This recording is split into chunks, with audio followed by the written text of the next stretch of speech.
14일부터 21일까지 아랍에미리트 국빈 방문과 스위스 다보스에서 열리는 세계 경제 포럼 참석을 위해 해외 순방에 나섭니다.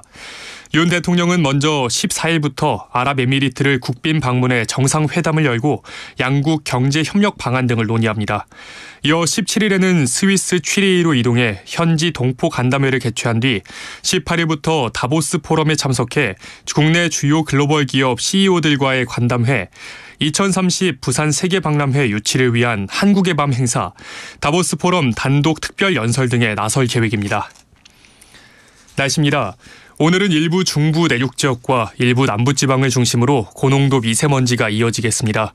초미세먼지 농도는 충북과 대구, 경북, 부산과 울산은 나쁨 수준, 그 밖의 지역은 일시적으로 나쁨 단계까지 높아지는 곳이 있겠습니다. 오늘은 전국에 가끔 구름이 많이 끼겠습니다. 내일도 전국에 대체로 맑은 날씨가 이어지겠습니다. KBS 1라디오 5시 뉴스를 마칩니다. 지금까지 아나운서 이광엽이었습니다. KBS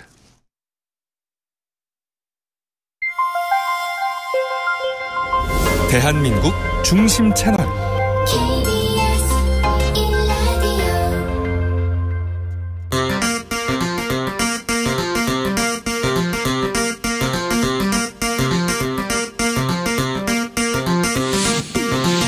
주진우 라이브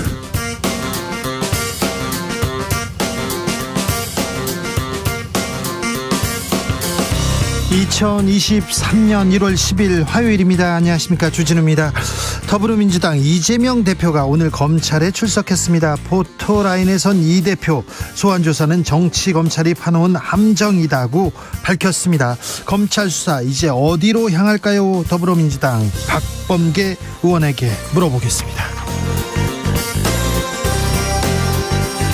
고용노동부가 올해를 노동개혁 원년으로 삼겠다는 포부 밝혔습니다. 오는 8월까지 모든 노동개혁 입법 국회에 제출할 것이라고 했는데요. 윤석열 정부가 강조하는 노동개혁 어떤 모습일까요? 이정식 고용노동부 장관에게 직접 들어봅니다. 나경원 전 의원이 저출산 고령사회위원회 부위원장직 사의를 표명했습니다. 대통령실은 즉각 들은 바 없다 이렇게 밝혔는데요. 뭐죠? 무슨 일이 벌어진 걸까요? 나 전 의원 국민의힘 당대표 출마 의지 굳힌 걸까요? 정치발전소 장현장에서 들여다보겠습니다. 나비처럼 날아 벌처럼 쏜다. 여기는 주진우 라이브입니다.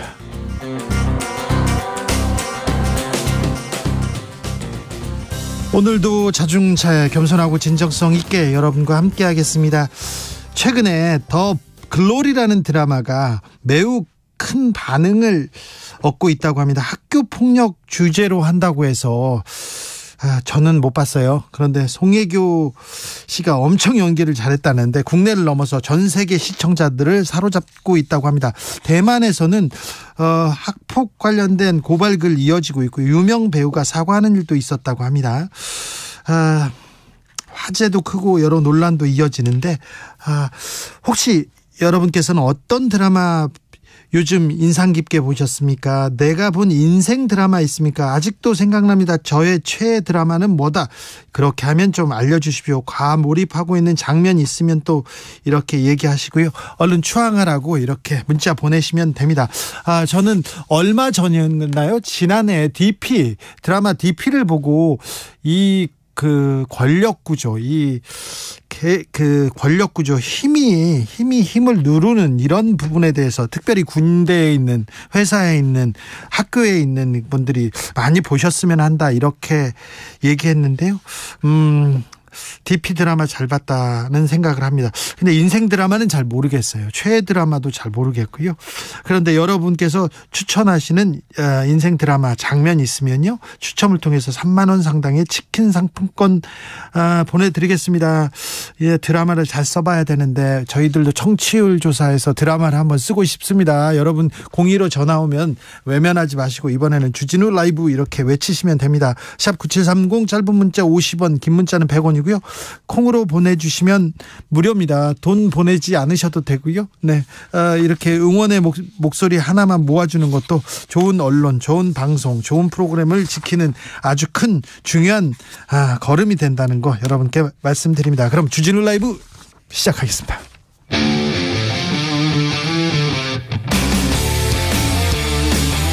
기사보도 외길 인생 20년. 주 기자가 제일 싫어하는 것은?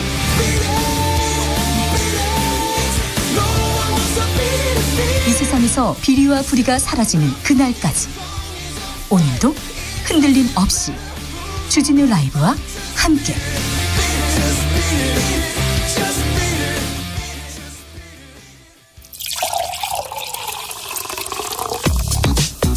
진짜 중요한 뉴스만 쭉 뽑아냈습니다. 주스 정상근 기자, 어서 오세요. 안녕하십니까. 이재명 민주당 대표 오늘 검찰에 출석했습니다. 네, 이재명 대표가 성남FC 후원금 의혹에 대한 조사를 받기 위해 성남지청에 출석했습니다. 제1야당 대표의 피의자 신분 검찰 소환 조사는 처음 있는 일입니다. 네. 검찰은 이재명 대표가 성남시장으로 재직하던 시절 성남FC 구단주로 있으면서 이 기업으로부터 후원금을 유치하고 편의를 제공했다라고 보고 있습니다. 이재명 대표가 직접 돈을 받거나 주변 사람이 돈을 받은 정황은 없어요. 네, 하지만 성남FC의 후원금을 유치한 것이 결과적으로는 이재명 대표에게 정치적 이득이 됐다는 제3자 뇌물공여죄 혐의입니다. 이재명 대표 강하게 비난했습니다. 네, 이재명 대표는 포토라인에서 기자들과 만나서 검찰은 이미 답을 다 정해놓고 있다라며 답정 기소라는 말을 했고요. 이 검찰의 진실을 설명하고 설득하는 것은 의미가 없다라고 밝혔습니다. 결국 진실은 법정에서 가릴 수밖에 없게 될 것이다 라면서 이 특권을 바란 바도 없고 피할 이유도 없고 당당하게 맞서겠다라고 말했습니다. 성남지청 앞이 시끌시끌하던데요. 오늘 이재명 대표와 함께 그 성남지청 앞에까지 갔다 온 박범계 의원한테 오늘 어떤 일이 있었고 그리고 이 사안이 어떤 내용인지 자세히 살펴보겠습니다. 잠시 후에 바로 시작합니다. 한겨레가 김만배 씨로부터 돈을 받은 기자 해고했습니다. 네, 한겨레 신문은 오늘 아침 신문을 통해서 대장동 개발사업 민간사업자 화천대유 대주주 김만배 씨와 금전 거래를 한 것으로 드러난 전 편집국 간부 기자를 해고하기로 했다라고 밝혔습니다. 사장 그리고 편집국장, 편집인 다 그만뒀는데 한겨레에서는 이번 그래도 사과를 하고 그래도 진상조사하겠다고 합니다. 네, 진상조사위원회에 사회 인사가 참여하도록 그 일을 확대하겠다라고 밝혔고요. 또 이를 통해서 문제의 간부 기자가 대장동 관련 기사에 영향력을 행사했는지도 들여다본다는 방침입니다. 깨끗하다는 자부심 하나로 살아왔다 이렇게 생각하던 한겨레 기자들이 많은데 어찌 이런 일이 벌어졌는지. 그런데요, 한겨레는 해고를 하고 사과를 하고 편집국장이 그만두고 사장이 직접 나서서 이렇게 무릎을 꿇고 사과한다고 얘기를 합니다. 그런데 다른 언론사, 한겨레뿐만 아니거든요. 다른 언론사도 많은데 다른 언론사는 그냥 조용히 있어요. 네, 이번에 김만배 씨와 돈거래를 한 기자는 한겨레 신문사뿐 아니라 한국일보, 중앙일보 소속 기자도 포함돼 있었습니다만 중앙일보는 지난번에 수산업자한테 돈 받은 기자도 있었고요. 네, 이들 언론에서는 아직 조치 결과가 나오지 않았습니다. 네. 또 한 종편 방송사의 기자는 고가의 선물을 받았다라는 의혹이 제기되기도 했습니다. 뿐만 아니라 이 언론사 출신 인사들을 고문 등으로 영입하고 고문료 또는 급여를 지급한 것으로도 알려졌는데요. 조선일보 출신 기자 있었죠? 네, 조선일보 기자 출신인 이모 씨는 연봉 1억 2천만 원의 화천대유와 고문 계약을 체결한 것으로 알려졌고요. 또 경제일간지 기자 출신 인사도 화천대유 홍보실장을 지내면서 9천만 원을 받은 것으로 알려졌습니다. 기자 출신이 무슨 시행사, 건설회사에 가서 고문을 하는지 1억 2천을 받는지 그리고 또 골프 친 기자들이 많다고 합니다. 네, 기자 수십 명과 골프를 치면서 100만 원 상당의 금품을 건넸다 이런 주장도 제기가 됐고요. 기자뿐 아니라 판사와 검사들도 연루됐다라는 주장도 제기됐습니다. 김만배 씨 자체가 한국일보, 머니투데이 등을 거친 이 법조 출입 기자 출신입니다. 대장동 사건 나왔을 때 김만배 씨 그리고 머니투데이 홍성근 회장 관련된 기자인데요. 사업을 안 하고 기사를 안 쓰고 사업을 했어요. 사업을 안 하고 또 사기성 일에 계속 이렇게 휘말렸는데 그런 기사가 많이 안 나왔어요. 왜 그럴까 이렇게 생각했는데 이런 일이 있었습니다. 저희가 시간을 가지고 이 문제에 대해서는 좀 강도 높게 좀 다뤄보려고 합니다. 이거 골프 접대 받고 그다음에 뇌물 받고 이거 명백한 이거 사법처리 대상자인데 대장동 관련해서 언론인들에 대한 수사는 어떻게 되는지 왜 여기에 대한 의지는 별로 없는지 특별히 검사 출신들은 왜 조사가 안 되는지 이 부분도 저희가 다루겠습니다. 나경원 저출산 고령사회위원회 부위원장 사의를 표명했어요. 네, 국민의힘 당권 주자로 꼽히는 나경원 부위원장이 사의를 표명한 것으로 알려졌습니다. 네. JTBC 인터뷰를 통해서 사의를 표명하려고 한다라는 말을 한 것으로 전해지고 있고요. 그런데 대통령실에서는 들은 적 없다 이러더라고요. 네, 사의 표명을 들은 바 없다라는 입장을 밝혔습니다. 네, 이거는 무슨 내용인지 2부에서 이렇게 살펴보겠습니다. 나경원 전 의원이 그러면 당권에 도전하게 될까요? 아마 그럴 거리요. 저희가 자세히 분석해 보겠습니다. 검찰이 오늘 용산경찰서 압수수색했네요. 이태원 참사 관련해서 일부 피의자의 신병을 넘겨받은 검찰이 보강 수사에 착수했습니다. 서울 서부지검은 오늘 오전 용산경찰서와 용산구청, 서울경찰청, 경찰청 등 10곳을 압수수색했습니다. 출근길 시위를 중단한 전장현. 근데 전장현한테 서울교통공사, 그러니까 서울시 쪽에서 돈을 내놓으라는 소송을 제기했어요. 네, 서울교통공사가 출근 시간대에 지하철 탑승 시위를 해온 전국 장애인 차별철폐연대를 상대로 6억 원대 손해배상 소송을 추가로 제기했습니다. 전장현과 이 단체 박경석 대표 외 13명이 대상인데요. 이들이 2021년 12월부터 1년여간 지하철 안에서 75차례에 걸쳐 불법 시위를 했다면서 이에 따른 열차 운행 지연 등 피해가 발생했다라고 주장했습니다. 이분들 상황 뻔히 아는데 돈이 없어서 분명히 또 벌금 내라고 하면 구류라고 하죠. 감옥에 가겠다고 이렇게 할 텐데 서울시에서 굳이 또 돈을 내놓으라고 소송을 해야 했는지, 서울시 의회에서 TBS 돈을 안 줘가지고 프로그램이 다 그 제작이 중단됐었는데 꼭 이런 식으로 진행되어야 하는지 좀 고민해 볼 대목입니다. 경상수지는 3개월 만에 또 적자입니다. 네, 지난해 11월 경상수지가 3개월 만에 다시 적자로 돌아섰습니다. 한국은행이 오늘 발표한 국제수지 잠정 통계에 따르면 지난해 11월 경상수지는 6억 2천만 달러, 7,720억 원 적자로 집계가 됐습니다. 경제위기, 금융위기가 온다고 합니다. 아직 체감하지 못하겠어요. 어떻게 대응해야 될지 모르겠어요. 그런데 정부나 어디에서도 경제 위기에 대해서 올해 어떻게 준비해야 돼요, 이런 얘기를 안 해줘서 답답합니다. 걱정입니다. 이런 얘기를 먼저 하는 게 이게 국민의 마음을 사는 일일 텐데, 정치권 뭐 하고 있는지 이런 경쟁을 해야 될 텐데 그런 생각도 해봅니다. 코로나 상황 어떻습니까? 네, 오늘 코로나19 신규 확진자 수가 6만 명대 초반이 나왔습니다. 그런데 중국이 한국인에 대한 단기 비자 발급 중단한다고요? 네, 중국발 입국자 방역 강화 조치에 따른 보복 조치로 한국 국민에 대한 중국행 단기 비자 발급이 전면 중단이 됐습니다. 이에 따라 취업 및 유학 등으로 중국에 머무는 가족을 만나거나 이 개인 사정으로 장기간 체류가 필요한 경우 등 이 방문, 비즈니스와 무역 활동을 위해서든 비자 발급이 모두 중단이 됐습니다. 보복 조치인 것 같은데요. 네, 어떻게 또 이 문제는 풀렸는지 좀 지켜보겠습니다. 주스 정상근 기자 함께했습니다. 고맙습니다. 내 인생의 드라마는요, 모래시계죠. 나 돌고 있니? 8993님께서 얘기합니다. 남자들은 다 이거 나 돌고 있니, 이거 또 하시겠죠. 심금섭님, 제 인생 드라마는 나의 아저씨입니다. 지금같이 어른이 없는 세상, 찐 어른이 필요한 세상이라고 봅니다. 인생 드라마로 나의 아저씨 보낸 분들 엄청 많습니다. 어렸을 적 봤던 천사들의 합창이요, 히메나 선생님 잊을 수가 없어요. 9718님 얘기하셨고요. 8891님, 저는요 이상한 변호사 우영우입니다. 사람을 있는 그대로 인정하고 차별하지 않는 드라마 속 인물들이 다 좋았어요. 이상한 변호사, 네, 우영우, 네, 우영우, 네. 비밀의 숲 재밌게 봤어요. 8542님, 드라마에서 정의로운 황검사가 있는데 현실에서는 정의로운 검사가 없는 걸까요? 얘기했는데, 비밀의 숲은 검사 관련된 영화였나요? 1935님, 개인적으로요, 주진우 기자의 일생을 드라마로 만들면 그거 정말 베스트 드라마가 되지 않을까 싶습니다. 기다리겠습니다. 얘기하는데 관련된 소설은 있습니다. 네, 찾아보시면 됩니다. 천년의 질문이 있습니다. 네, 조정래 선생님 감사합니다. 건강.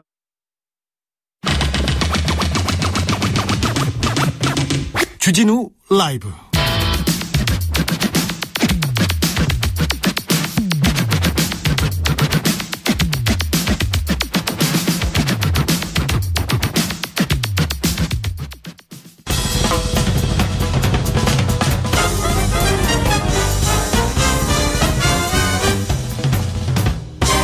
훅 인터뷰. 인터뷰. 모두를 위한, 모두를 향한 모두의 궁금증 훅 인터뷰. 이재명 민주당 대표 오늘 검찰에 출석했습니다. 지금도 조사받고 있는데요. 민주당 지도부 총출동하고 지지자들 반대 또 쪽 사람들도 많이 모였더라고요.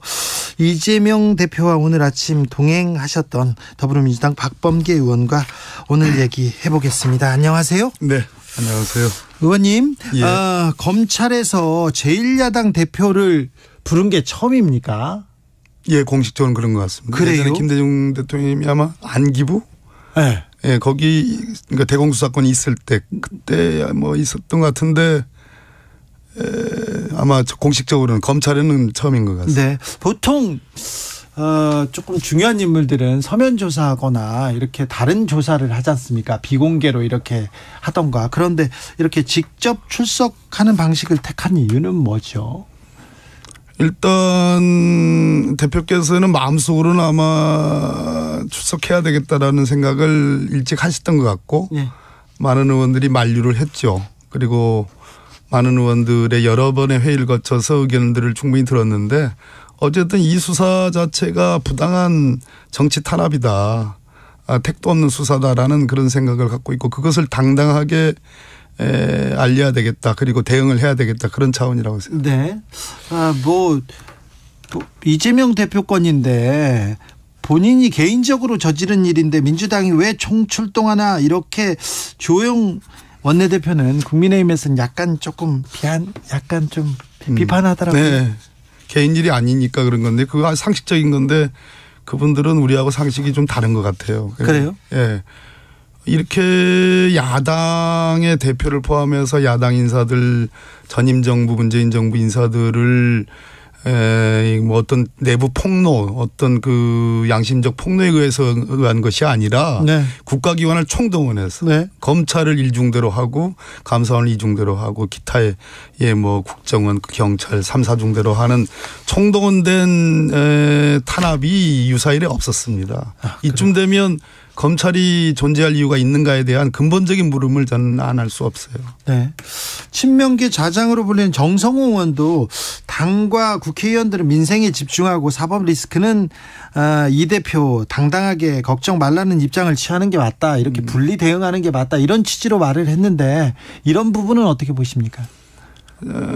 정성호 의원님이 이재명 대표님을 굉장히 사랑하죠. 네. 사랑하는 방식 존경하는 방식이 여럿이라고 보는데 아마 혼자 외로이 그 쓸쓸히 나가는 모습도 괜찮다고 생각하는 것던 것 같습니다. 네, 당연히 그런 의원들도 꽤 계셨습니다. 네. 그러나 결과도 놓고 보면 정말로 많은 지지자들과 의원들이 모였는데 그런 속에서 우리가 부당한 정치 탄압 이 수사에 대해서 3년 동안 그렇게 파헤쳐가지고 무혐의 난 사건을 다시 들춰내는 반대로 김건희 여사에 대한 뭐 도이치모터스 같은 거는 진짜 국민적 의혹과 공분을 사는데 그것은 소환조사도 없는 이 부분에 대해서 많은 국민들께 알려야 될 필요가 있기 때문에 저는 많은 지지자들이 나가서 배웅하고 힘내시라 하는 거는 적당한 표현이었다라고 생각합니다. 네. 그래서 저 의원님께서도 오늘 같이 가신 거고요. 예. 전직 법무부 장관이고 또 예. 그런 움직임이 그 말 한마디가 힘이 있는데 직접 가셔서 이건 좀 부당하다. 검찰이 잘못하고 있다. 이렇게 얘기하시는 겁니까? 그렇습니다. 제가 뭐 당대표님하고 두 번 악수가 아니라 진짜 이렇게 해서 한번 두 손을 잡았는데 성남지청 본청도 아니고 수원지검 성남지청의 그 현판을 보면서 제가 하늘을 참 많이 응시를 했습니다.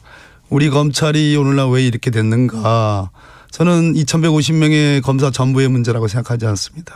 100명 안쪽으로 있는 이 수사에 총동원된 소위 윤석열 검찰의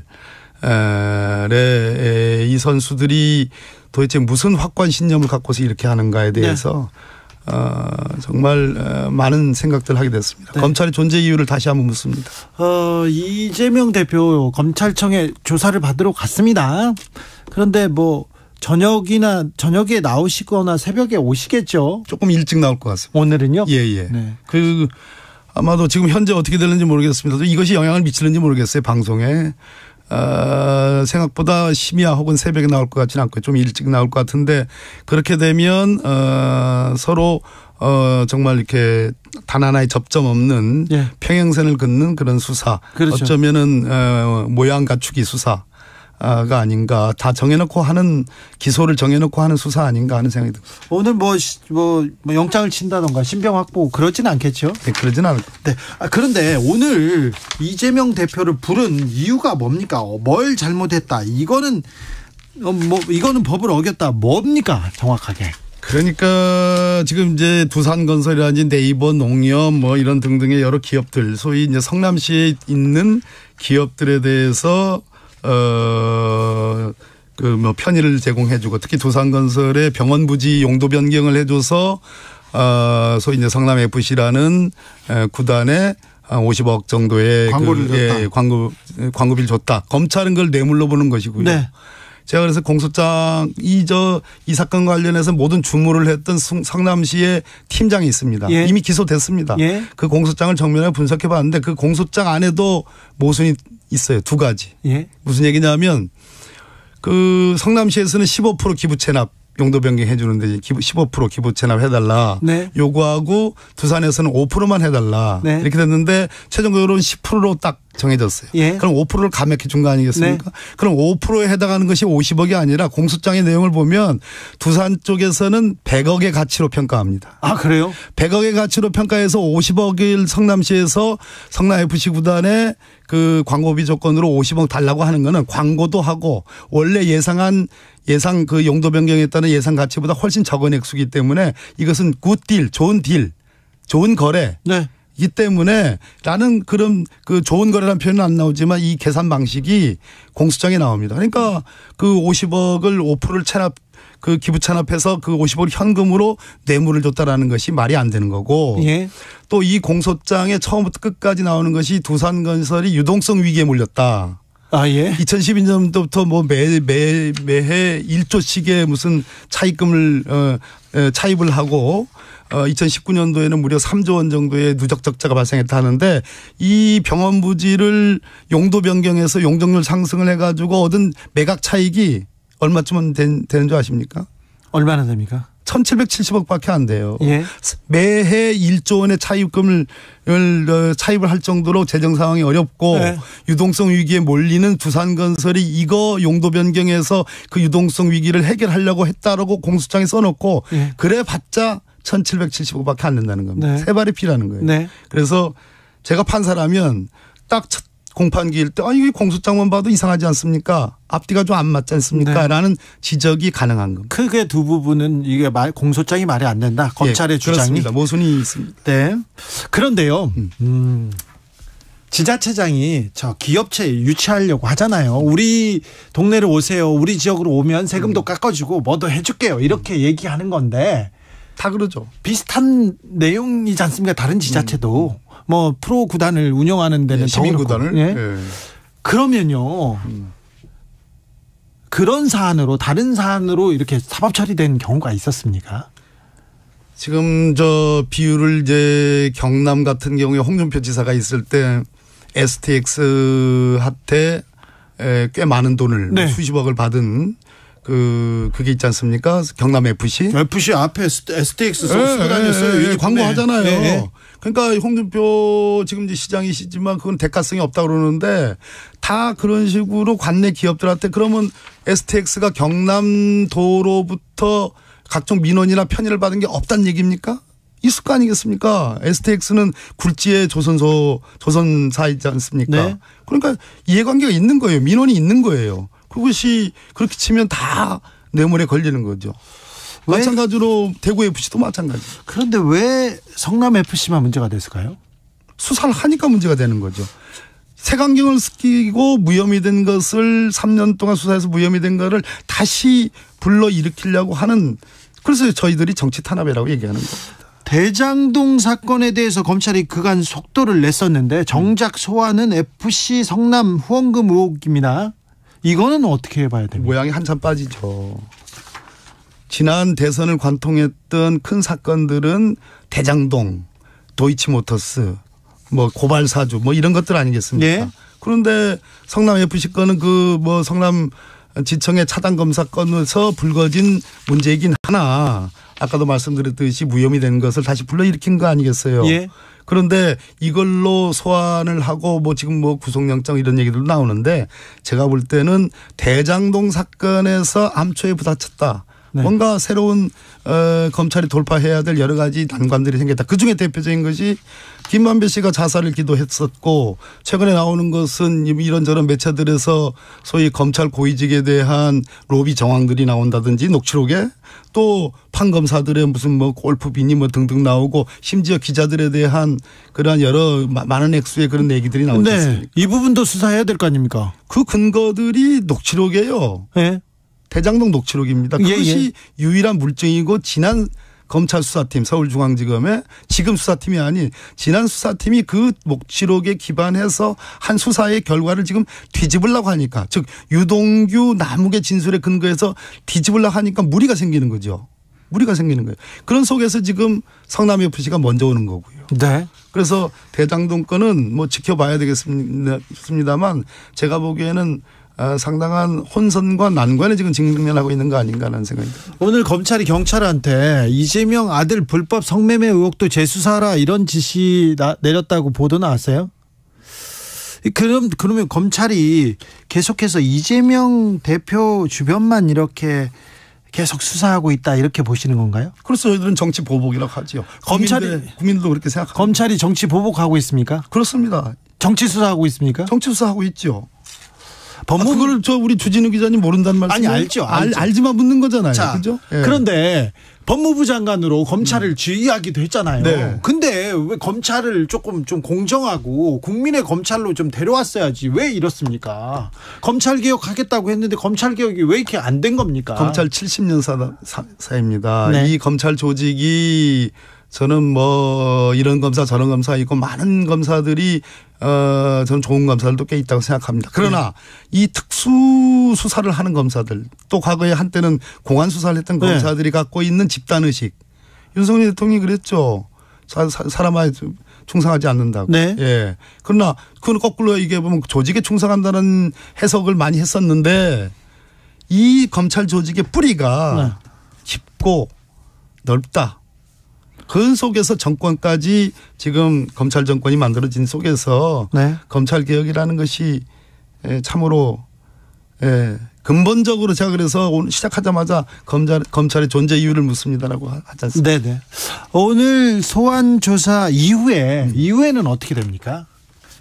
검찰은 어떻게 할까요? 이재명 대표는 어떻게 할까요? 이 성남FC 건으로 저는 아마 딜레마에 빠졌을 겁니다. 이 마치 토착 범죄인 것처럼 한동훈 장관이 얘기했지 않습니까? 네. 그렇기 때문에 수뢰 액수가 많잖아요. 예. 단순 수뢰 액수가 네. 두산건설만 해도 50억 아닙니까? 네. 그럼 영장 청구 사안이죠.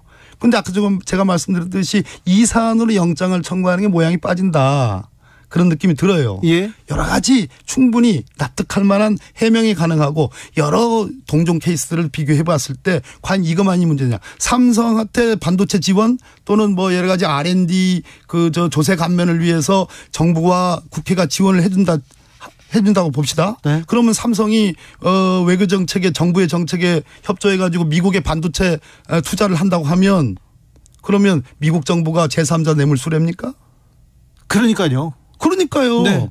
이게 그러면 지자체는 지자체대로 어떤 정부는 정부대로 앞으로 검찰이 이 잣대에 의해서 소신껏 적극 행정, 기업을 유치하고 적극적으로 유인하고 하는 그러한 어떤 뭔가에 당근을 줘가지고 적극 유인하고 하는 것들을 일체 못하게 하는 그러한 나쁜 어떤 관례를 만들 가능성이 높다. 일단 지자체장들은 모든 정책 판단을 할 때 검찰한테 물어봐야 되겠네요. 물어봐야 돼. 올스톱 되어 있는 겁니다. 자, 그러면요. 이 사안으로는 영장을 치지는 못할 거라고 보시는 건가요? 제가 오늘 낮에도 뭐 기자분들이 몇 분 묻을 때 못한다가 51, 네. 한다가 49 정도입니다. 네. 예, 이걸로 근데 영장을 치지 않으면 아까 제 수뢰 액수는 단순 그 일반 사법으로 놓고 보면은 많으니까 영장 청구 사안이에요. 네. 근데 영장 청구 안 하면 뭔가 자신 없다고 검찰이 그런 평가를 받을 것이고 영장 청구한다면 이건 말도 안 되는 거거든요. 만약에 영장을 치면요. 예. 민주당은 어떻게 대응합니까? 오늘 제가 분명히 이건 정치 탄압이고 정치 보복이고 검찰의 존재 이유를 물을 만큼 지독한 윤석열 정권에 의한 탄압이다. 그렇기 때문에 이거는 절대 수용할 수가 없습니다. 네. FC 성남 의혹이 지나면 대장동이 있고요. 또 백현동도 있고 쌍방울 사건도 있고요. 계속해서 검찰에서 이렇게 부를까요? 저는 그렇게는 하지 못한다고 생각합니다. 그래요? 왜냐하면 국민들이 지켜보고 있고 이미 검찰 이재명 대표의 소환과 관련해서는 다수가 소환에 응하는 게 맞다라는 여론이지만 네. 전체적으로 놓고 봤을 때 윤석열 정권이 들어서면서 검찰 독재, 검찰 정치 탄압이 있다는 점에 대해서는 한 60% 가까운 국민들이 동의하거든요. 그런데 건 바이 건으로 다 부르고 건 바이 건으로 영장 청구하고 체포 동의안 올리고 이게 검찰권의 남용 정도가 아니라 그쯤 되면 이 수사했던 검사들 수사해야 될지도 모릅니다. 여기까지 들을까요? 네. 더불어민주당 윤석열 정부 정치 탄압 대책위원장 맡고 계신 박범계 의원이었습니다. 교통정보센터 다녀오겠습니다. 이승미 씨. 네, 이 시각 교통정보입니다. 정체가 꽤 늘었습니다. 경부고속도로 서울 방향으로 남사 진이에서 오산까지는 5차로 막고 시설물 설치 작업을 하고 있는데요. 이 여파가 늘면서 안성휴게소에서 오산까지 밀립니다. 이후 죽전휴게소 분과 판교에서 정체됩니다. 달래내국에서 한남까지도 막히고요. 서해안고속도로 서울 방향으로 서평택 분기점에서 화성휴게소까지 10km 넘게 막힙니다. 또 매송에서 용담터널까지 일찍 분기점에서 금천까지 정체되고요. 평택 시흥고속도로 시흥 방향은 마도 분기점에서 송산 휴게소 부근까지 10km 정체됩니다. 영동고속도로 인천 방향 동수원에서 밀리기 시작해서 부곡까지 정체 계속되고요. 둔대 분기점에서 반월터널 구간과 군자 분기점에서 월곶까지 정체되고 있습니다. KBS 교통정보센터였습니다.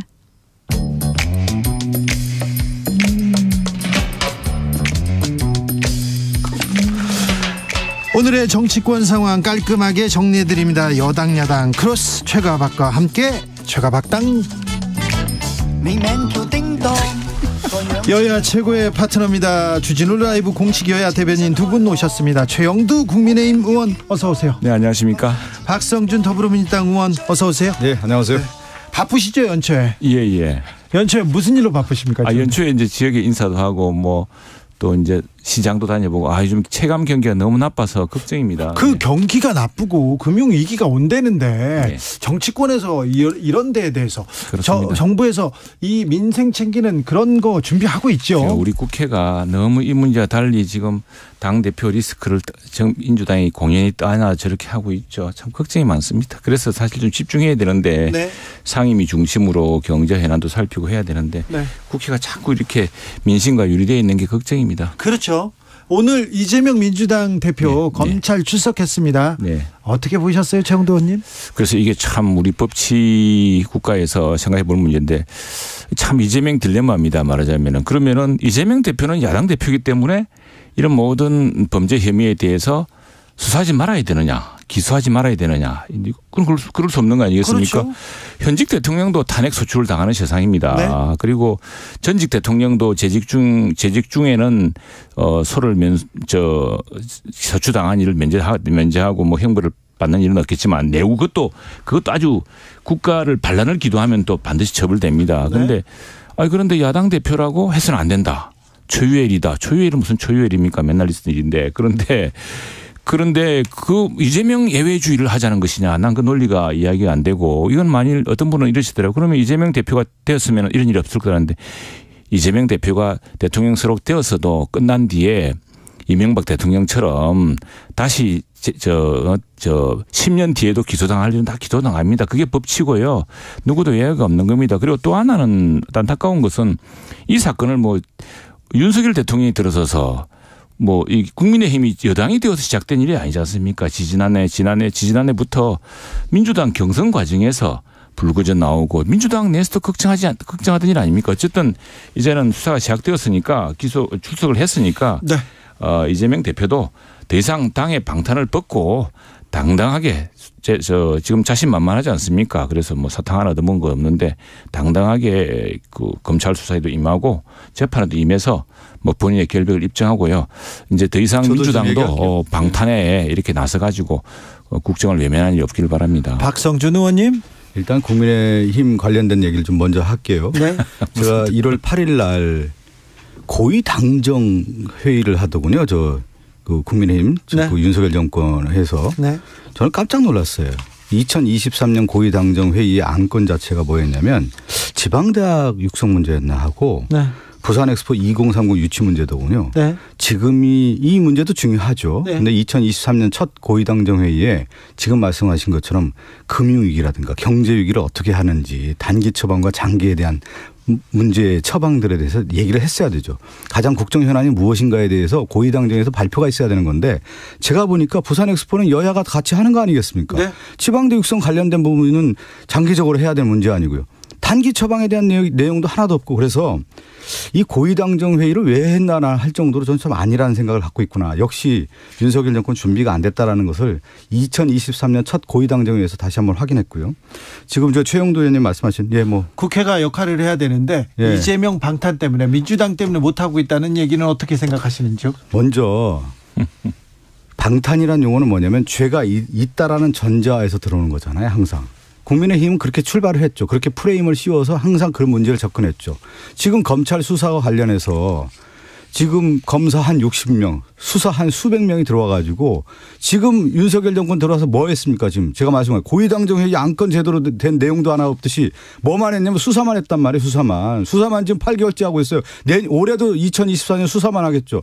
이재명만 수사합니까? 전 정권 인사들 다 수사하고 감사운동을 해서 또 감사해 가지고 그걸 검찰로 고발하고 이것만 지금 하고 있어요. 그래서 나라 경제는 망가지고 안보 참사 일어나고 북한 무인기 왔는데 사과도 안 하고 이태원 참사 있는데 조사도 제대로 안 하고 뭐를 하고 있어요 도대체. 최영도 의원님. 하고 있는데 수사만 하고 있어요. 수사만. 앞으로 계속 수사할 거예요 아마.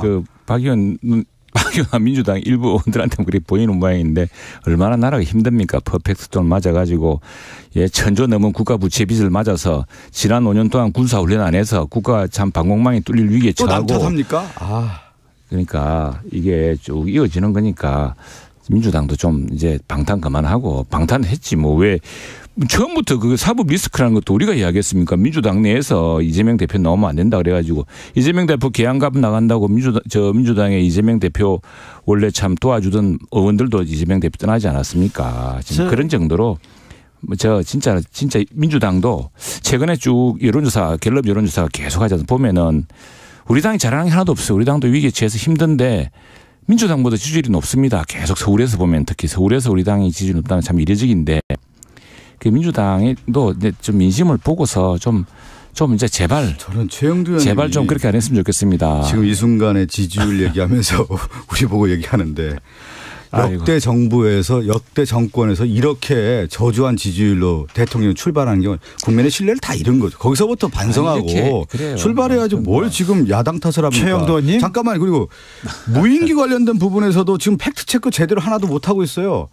2017년 5월 2일 날 발생한데 황교안 대행체제 하에서 있었던 무인기와 한 걸 그걸 가지고 무슨 문재인 정부가 한 것처럼 얘기하고 제대로 된 팩트체크도 안 하면서 항상 지금 보면 우리 5년 동안 방공망 다 이렇게 되겠어요. 우리 지금 군사 지금 8개월이면요. 나라 준비 다 하고도 끝난 겁니다.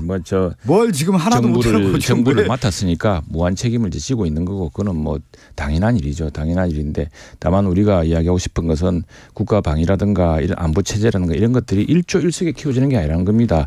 무인기 사태가 문재인 정부 출범에 있었다면은 그때부터 무인기를 통해서 또 뭘 통해서 여러 가지 것들을 좀 특히 제일 중요한 것은 우리가 영공망을 우리가 감시할 수 있는 체제가 훨씬 좋았습니다. 좋았는데 지난 5년 동안 남북 그 합의를라는 우리 쪽 선임함 다 보이면서 군사훈련도 제한하고 그런 방공망에서 감시할 수 있는 자산을 우리 스스로 통제하지 않았습니까? 방공망 돌린 거 하면은요 다 사과하고 책임자도 다 처벌해야 되는 거예요. 그리고 제가 하나만 말씀드릴게요.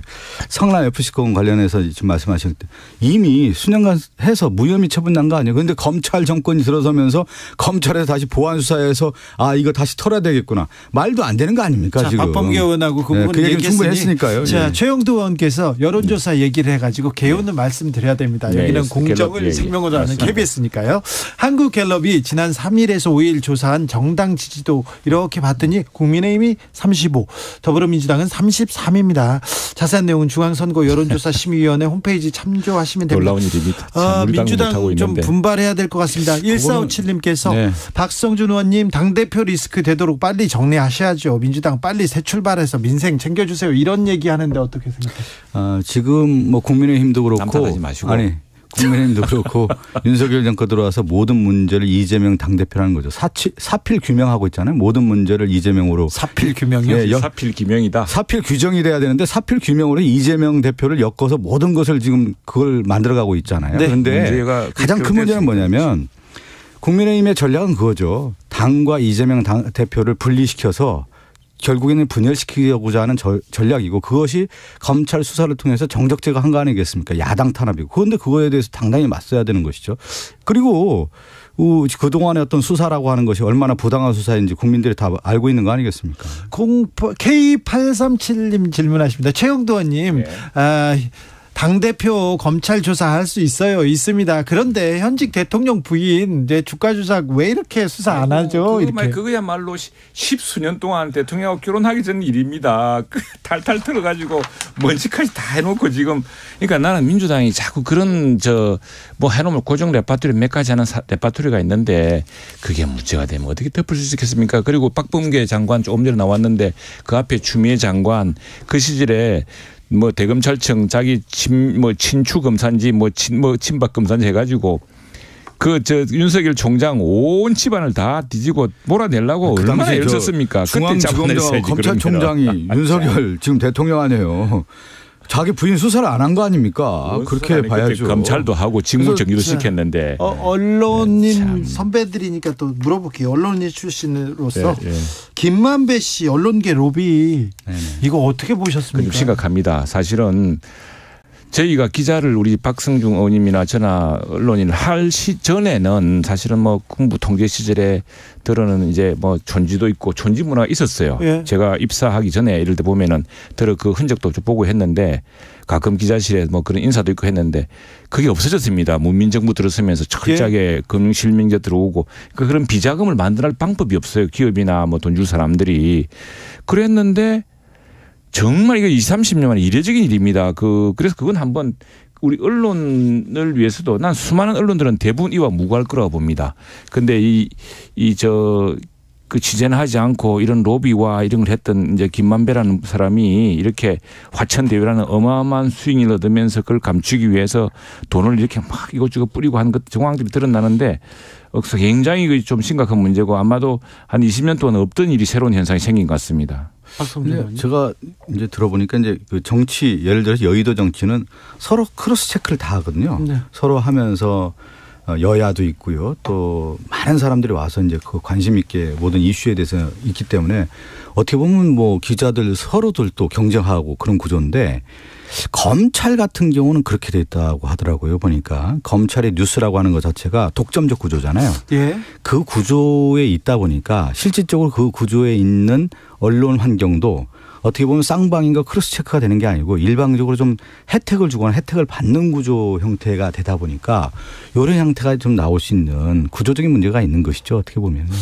참 이상한 언론계에서도 없던 일이 생겼습니다. 김만배 씨 최근에 들지 못했던 일입니다. 취재는 안 하고 사업을 하고 있어요. 사업도 거의 좀 사기성 사업이었는데 주변 법조팀장들 주로 이렇게 관리하면서. 그러니까 뭐냐면 이 법조라고 하는 그 기사의 요건 자체가 예를 들면 정치부 기자들 같은 경우는 실제 여야 다 취재하면서 팩트에 대한 체크를 많이 하게 되는 건데 검찰과 언론이라고 하는 것이 상당히 유착 관계가 형성될 수밖에 없는 거거든요.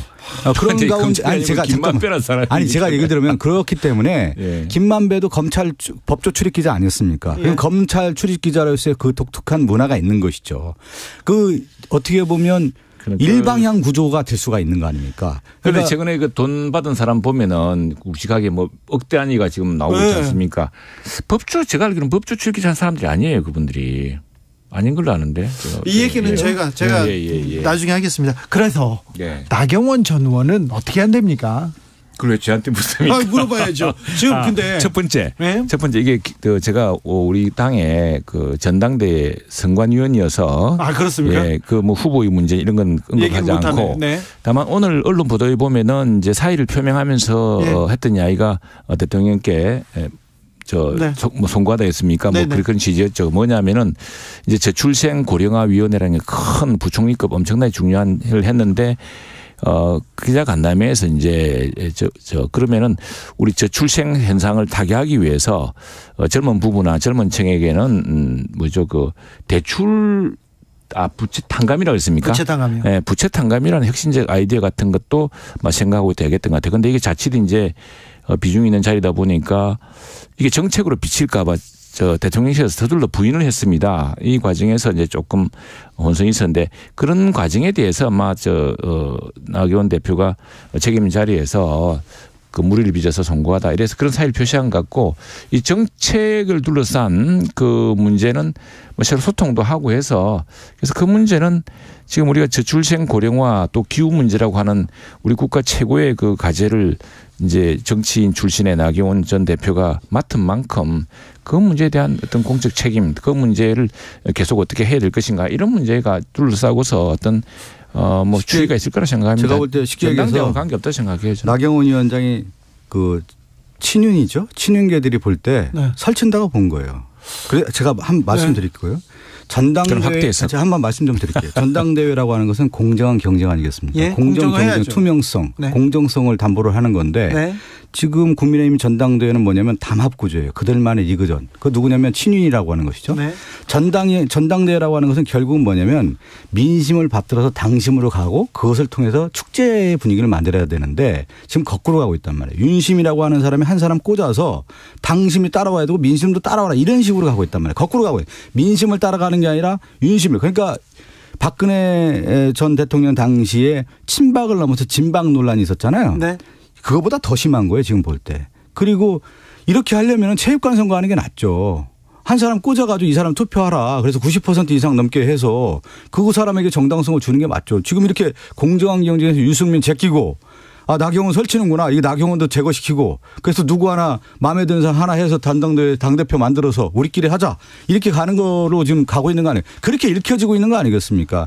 우리나라 정당사에서 이렇게 사람 하나하나 제끼고 모멸감을 주는 경우는 저는 보지를 못했어요. 왜 이렇게까지 무리하게 하는지 모르겠어요. 확대 해석이고. 그런데 민주당이 안 그렇습니다. 민주당의 사실 전당대회 방식이 우리 방식 지금 하고 우리가 이제 진행하려고 하는 방식입니다. 당원 100%. 민주당은 당원 플러스 선거인단을 뽑았었죠. 그러니까 선거인단을 미리 추리지 않았습니까? 그런데 그랬는데 우리도 지금 핵심 당원, 책임 당원 플러스 일반 당원. 그건 사실 여기에 이제 전당대회에 참여하고 싶은 분들이 요즘 당원 가입이 많이 늘어나고 있습니다. 그런 분들을 다 망라해서 하는 것이고 한 100만 정도 될 거라고 생각하고 있어요, 지금. 사실 정당상 그것도 민주당보다는 조금 숫자가 적지만은 이 보수당에서 당원이 100만, 책임 당원이 100만 넘어서는 내 사일이 아닙니다. 이제는 책임 당원들이 선택할 수 있는 적어도 정당의 대표는 뭐 그런 정도의 수준은 되지 않나 싶습니다. 1457님께서 최영도 의원님 나경원 의원 못 나오게 하면 당원들이 가만히 있을까요? 뭉쳐서 좀 밀어주고 유승민 의원 다 밀어주고 막 국민의힘 탈퇴하지는 않을까요? 이런 질문도 있습니다. 뭐 그런 우리 전체 당원들의 의사가 집단지성이라 그럽니까? 집단적 지혜가 다 발휘될 거라 보고요. 그거는 아까 말씀드렸다시피 이미 민주당이 그리고 전 세계 정당이 정당의 대표를 뽑을 때 전당대회를 그렇게 하는 경우가 없어요. 우리 당만 예외적으로 과거에 조금 더 개방지성과 또 당원 숫자가 좀 적었습니다. 민주당은 아주 그 책임 당원이 많았는데 적었고. 잠깐만 내가 이야기 좀 합시다. 그래서 그래서 계속 많이 말씀하셨어요. 유승민 대표나 유승민 전 대표나 나경원 또 부위원장이나 본인의 선택의 문제죠. 그게 아니 본인의 선택이 아니라 지금 전당대회라고 하는 것은 저는 아무튼 이 전당대회와 연결짓고 싶지는 않습니다. 아니 전당대회라고 하는 것은 개방성 아니에요. 누구든지 나와서 경쟁이 있는 사람이 출마 후보로 해서 선택을 받는 개방성에서 나오는 건데 지금 뭐예요? 마음에 안 드는 사람 제끼는 폐쇄성으로 가고 있잖아요. 그게 지금 전당사에 맞습니까? 그렇기 때문에 저는 그리고 당의 정체성으로 가는 거죠. 나경원 의원이 정체성이 안 맞아요. 아니, 나경원 대표가 뭐 계속 괜히 저는 말씀 못 드립니다만 그 결심도 이야기하지 않았는데 자꾸 연결시키고. 아니 나경원 위원장은 뭐 지금 보니까 어쩔 수 없는 결단, 선택을 할 수밖에 없는 곳으로 이미 내몰린 거 아니에요? 네. 근데 나경원 의원이 저 김대기 대통령 비서실장한테 사의를 표명했다. 네. 대통령께 심력 끼쳐 죄송하다 이런 얘기를 했는데 네. 대통령실에서 바로 예. 우리는 들은 바 없다 이렇게 부인하더라고요. 그런 걸 보면 대통령실에서 지난주에도 계속 나경원 전 의원을 약간 폄하하는 이거 뭐 너무 막 나간다 이런 얘기도 있었는데 조금 이렇게 가지치기 하는 거 아니냐, 후보 가지치기 하는 거야. 룰을 바꾸더니 이제 후보 가지치기 한다 이런 얘기까지 나와요. 그건 뭐 우리 언론에서 절개하는 확대 해석이고요.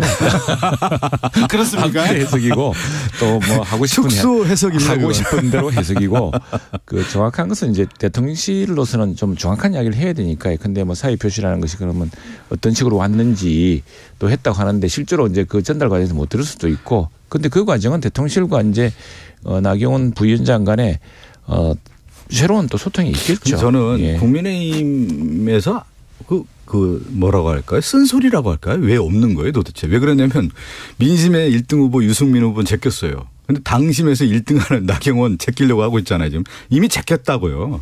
그렇게 볼 때 아니 국민의힘의 그 건전한 생각을 갖고 있는 의원들이 최영두 의원님 같은 분들 이래서는 안 됩니다. 전당대회라고 하는 것은 공정한 경쟁을 확보하고 보장을 해야 되는 겁니다. 최영두 의원님이 얘기를 해야 되는데 최영두 의원님이 오히려 나는 지금 축소 해석을 해서 정확한 해석하고 있죠. 축소 해석을 하고 있어서 확대 해석하고 걱정돼요. 민주당 일각의 확대 해석.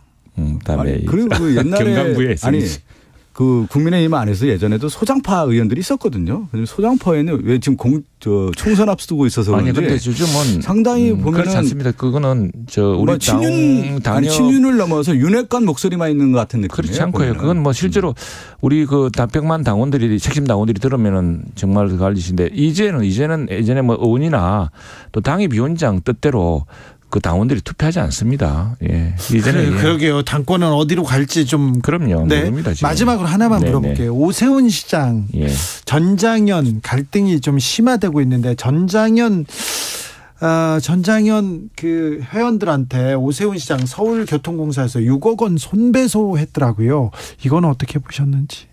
그 부분은 즉가나 지금 많은 시민들이 불편을 겪고 있지 않습니까? 그리고 이게 바로 뭐 엊그제 뭐 이번 정부 들어서 생긴 일이 아니고 계속 지금 그리고 지하철 이 장애인들을 위한 그런 그 베리어 프리를 위한 여러 가지 조치를 취하고 있습니다. 그걸 일주일씩에 다 해달라고 이렇게 하면 결국 시민들이 고통받고 있고 또 시민들이 서울교통공사를 이용하는 시민들의 고통, 서울교통공사가 정상 운행을 못하게 하는 부분이 있으니까. 5초 남았어요. 정권이 됐든 오세훈 됐든 법으로 하고 손배소해가지고 위협하는 거예요. 다. 박성준 의원이 방금 언급한 차기 당권 주자 선호도 아까 말씀드린 갤럽 조사와 동일합니다. 감사합니다. 두 분 인사하셔야죠. 네, 감사합니다. 감사합니다.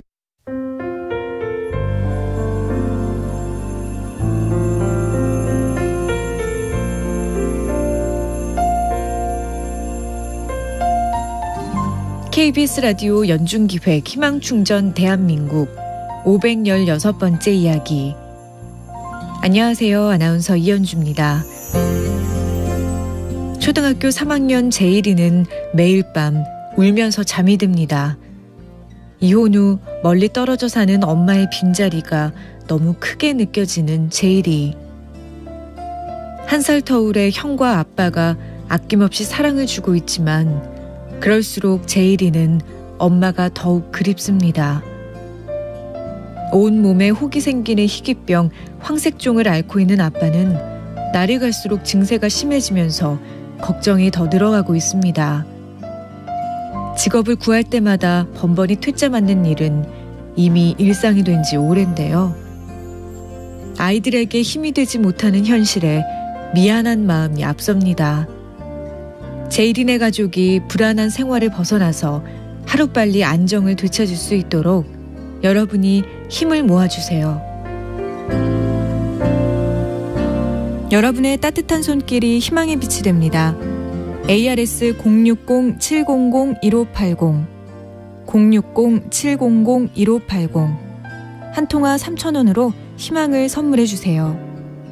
KBS 라디오 연중기획 희망충전 대한민국은 초록우산 어린이재단, 인탑스 주식회사 그리고 청취자 여러분과 함께합니다. ARS 060-700-1580 한 통화 3,000원입니다.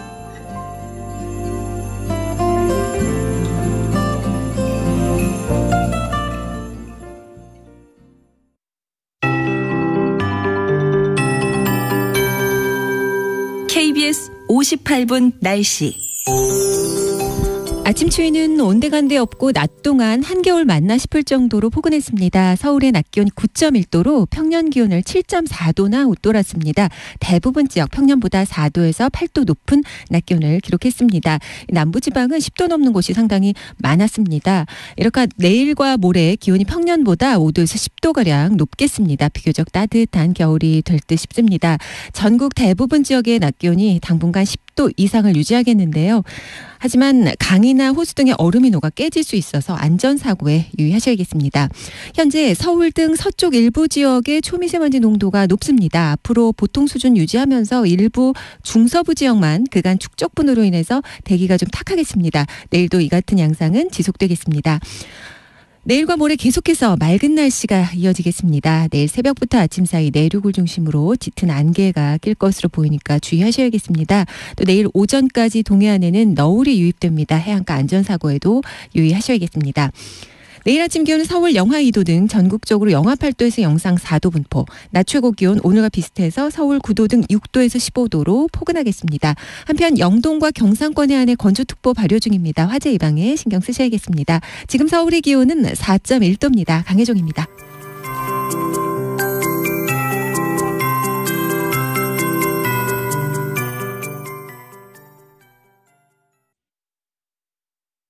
정성을 다하는 국민의 방송 KBS가 6시를 알려드립니다. AM 711kHz, FM 97.3MHz, KBS 1라디오입니다. HLKA.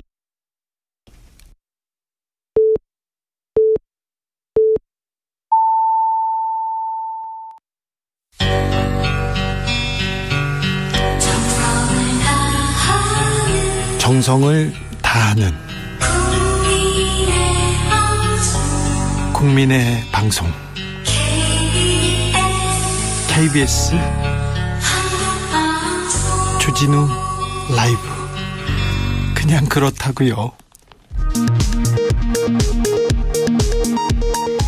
이 시각 라디오 정보센터 뉴스입니다. 기업들의 편의를 봐주고 대신 성남FC에 후원금을 내도록 했다는 이른바 성남FC 의혹과 관련해 이재명 더불어민주당 대표가 오늘 검찰에 출석했습니다. 이 대표는 검찰이 없는 죄를 만들어 자신을 탄압하고 있다고 강하게 비판했습니다. 이재명 대표의 검찰 출석을 놓고 더불어민주당은 윤석열 대통령이 정적 제거에 혈안이 돼 있다고 비판한 반면 국민의힘은 이 대표 개인 문제에 민주당 지도부가 검찰에 총출동해 위세를 부린다고 맞받았습니다. 국민의힘 당권 주자로 거론되는 나경원 전 의원이 저출산 고령사회위원회 부위원장직을 내려놓겠다고 했습니다. 나 전 의원은 이른바 대출 탕감 저출산 대책을 놓고 대통령실과 갈등을 빚어왔습니다. 이른바 대장동 개발 특혜 의혹이 사업자 김만배 씨의 전방위 로비 의혹으로 확대되고 있습니다. 감국급 기자의 금전거래 사실이 드러난 한겨레 신문은 해당 기자를 해고하고 경영진도 모두 사퇴하겠다고 밝혔습니다.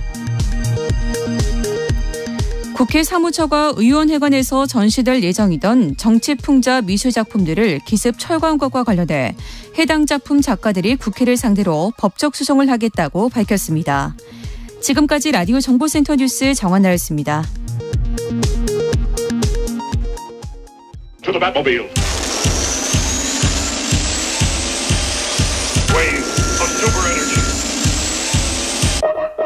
주 기자의 1분.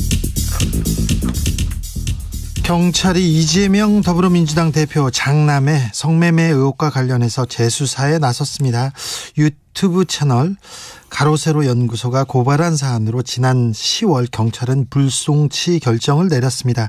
경찰은 당시에 성매매 의혹에 대해서 다방면으로 조사했는데 업소가 없고 혐의를 입증할 자료도 발견되지 않아서 불송치 결정했다고 설명한 바 있습니다. 하지만 검찰이 최근에 재수사 지시를 내렸다고 합니다. 세상이 공평하지 않다는 것 압니다. 검찰이 공정하지 않다는 것도 압니다. 하지만 공정한 척이라도 해야 하는 것 아닌가요? 지금까지 주 기자의 1분이었습니다. 김동률 리플레이.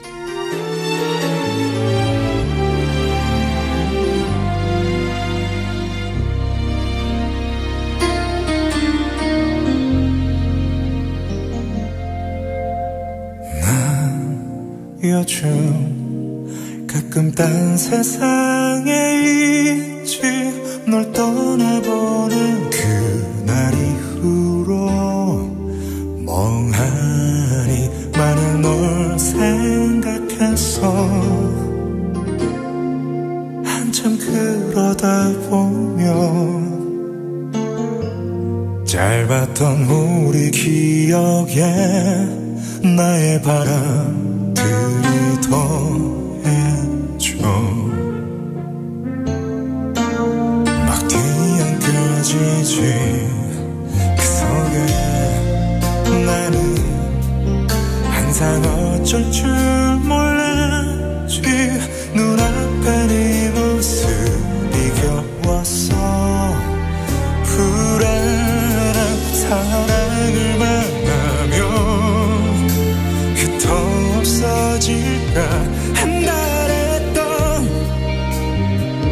내가 있지 그래 너 나를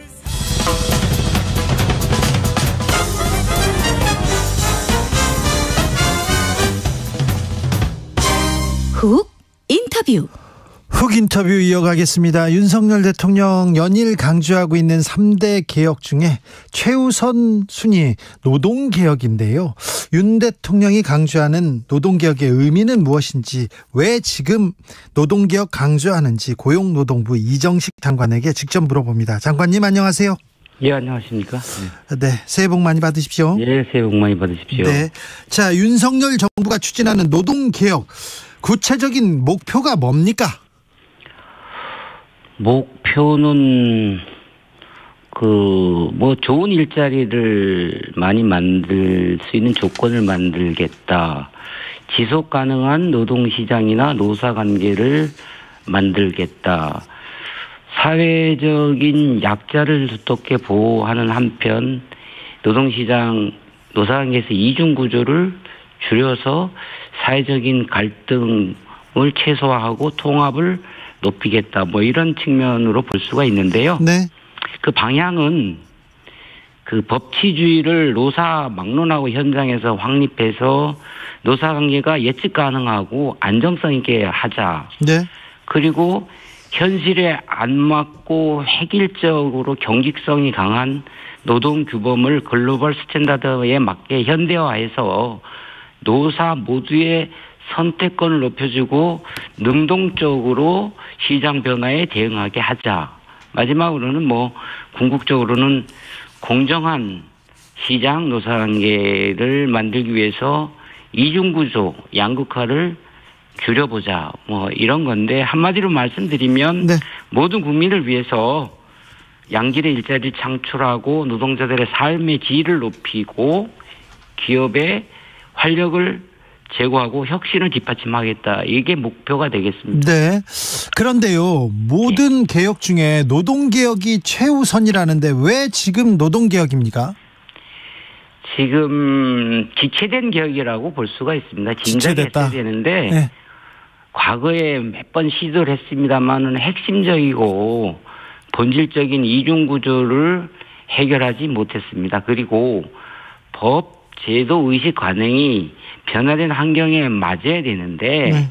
이게 맞지 않아서 낡은 그 법과 제도 그리고 불합리하고 부조리한 관행, 예. 불법 부당행위가 있는데 지금 우리 경제 상황이 그 디지털 전환, 뭐 전환적 변화의 시기라고 하지 않습니까? 예. 인구 구조도 변하고 탄소 중립이나 뭐 산업 구조도 변하는 속에서 이 지금 작년에 우리 취업자 증가가 80만이었는데 올해는 약 10만 명 정도로 될 것 같은데 경제가 매우 어려운데 정권 초기에 뭐 프랑스 마크롱 정부도 그렇지만 국민의 여론이 개혁에 대한 요구가 높아졌을 때 힘을 받아서 지금 지체된 개혁을 지금 하는 것이 좋다. 지금이 골든타임이다. 네. 이렇게 생각합니다. 알겠습니다. 지금이 골든타임이어서 노동개혁해야 된다. 윤 대통령 신년사에서도 노사 법치주의 계속 강조했는데요. 노동개혁의 출발점이라고. 그렇습니다. 노사 법치주의가 뭡니까? 그 법은 공동체하고 약속입니다. 법을 네. 지키는 것은 뭐 당연한 것인데요. 그래야죠. 당연하지 않습니까? 네. 그런데 법을 지키는 것은 모든 사람이 편하고 정의로우면서 예측 가능한 사회를 만들면서 불필요한 갈등을 줄이는 역할을 합니다. 그래서 지금 현재 우리나라가 법을 경시하는 풍조가 노사 모두 만연해 있었는데 네. 이제 그 부분을 하나씩 법을 존중하고 지키는 문화를 만들겠다는 거고 우리가 개혁을 하기 위한 상당수의 내용들은 법 제도의 개선으로 나오지 않겠습니까? 그런데 그것이 법치가 없다 그러면 이게 지켜지지 않는다는 거 아니겠습니까? 그렇죠. 법대로 해야죠. 예, 법대로 한다는 건데 그래서 노사 모두 지위 고하를 막론하고 법은 존중돼야 되고 지켜야 된다는 것을 엄정하게 확립하겠다는 것이고요. 그래서 저희들이 뭐 노사 불법을 놓고 볼 때 지금 산업 현장에 많은 불법 행위가 있는데 대표적으로 포괄임금 오남용 그러니까 임금을 편법적으로 지급하는 관행이 지금까지 만연해 있었습니다. 예, 예. 근데 이런 부분들을 근절하겠다는 거죠. 아, 그래요. 사측에서도. 그다음에, 예, 그다음에 부당 노동이 사측에 의한 노조 파괴 행위라든가 부정하는 것들에 대해서도 저희가 법대로 하겠다는 겁니다. 아, 그렇습니까? 이에 맞춰서 네. 뭐 임금 체불도 법대로 하겠다는 거고. 네. 그러면 노동조합도 네. 그 지금 법에 규정되어 있는 법대로 해라. 법체들 내에서 하겠다는 거죠. 예. 그래야 법에 대한 신뢰가 형성되는 겁니다. 그렇죠. 예. 사측이 잘못한 거는 놔두고 노동자만 지금 이렇게 벌하고 그러는 거 아니죠? 그렇습니다. 그래서 과거에 예. 뭐 유전 무죄 뭐 무권 유죄 뭐 이런 게 있었는데 네. 그것이 이제 법을 존중하지 않는 그런 잘못된 관행을 만드는데 네. 이번에는 확실하게 그 지위고와 노사를 불문하고 하겠다는 겁니다. 예. 그런데 이 경책의 이중 구조 양극화 문제입니다. 예, 정규직과 비정규직, 하청과 원청, 그리고 노동자 조합에 가입된 노동자와 뭐 비노동 노동조합에 가입되지 않은 노동자 이런 게 이중 구조가 큰데 이거 사실 사장님들이 만든 거가 크잖아요. 역할이 책임이 크다고 볼 수 있잖아요. 사장님 책임도 있고 네. 노동조합 책임도 있고 책임의 무게는 다르지만 네. 이중 구조는 첫째 심각하다. 그렇죠. 심각합니다. 이런 상태로 가면 우리 사회는 안 되죠.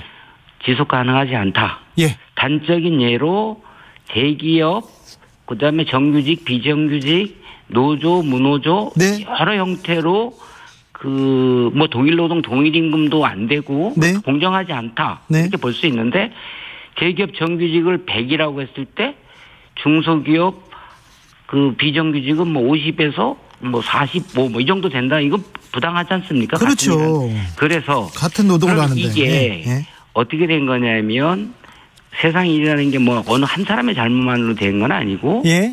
예를 들어서 그 경제 구조, 그 다단계 하도급, 공정거래 질서, 그다음에 노동법, 노사관계에 있어서는 기업별 노동조합 시스템에 의해서 대기업은 지불 능력이 있으니까 노사가 서로 많이 올리고 하청 이런 데는 적게 올릴 수밖에 없고 중소기업 역시 대기업과 상생의 생태계가 안 돼 있어서 뭐 그럴 수도 있고 생산성 격차 때문에 그럴 수도 있고 그래서 경제 산업 구조와 공정거래 질서, 하도급거래 질서, 그다음에 노사관계 시스템에 있어서는 기업별 노조 시스템. 네.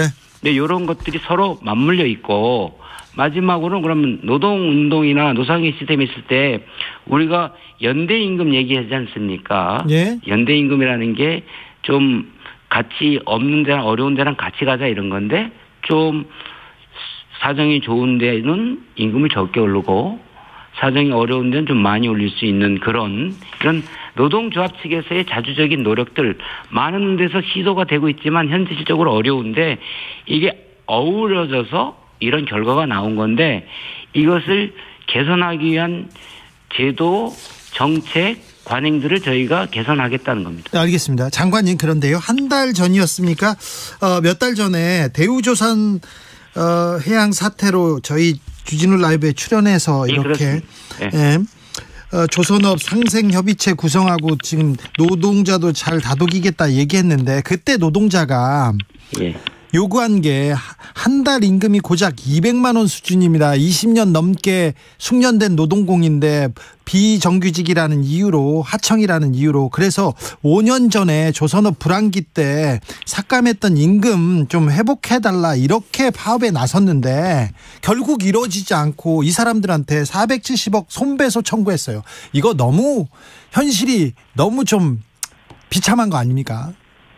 여기 이제 두 가지로 나눠봐야 되는데요. 네. 그 이제 파업을 한 부분에 대한 손배소. 예.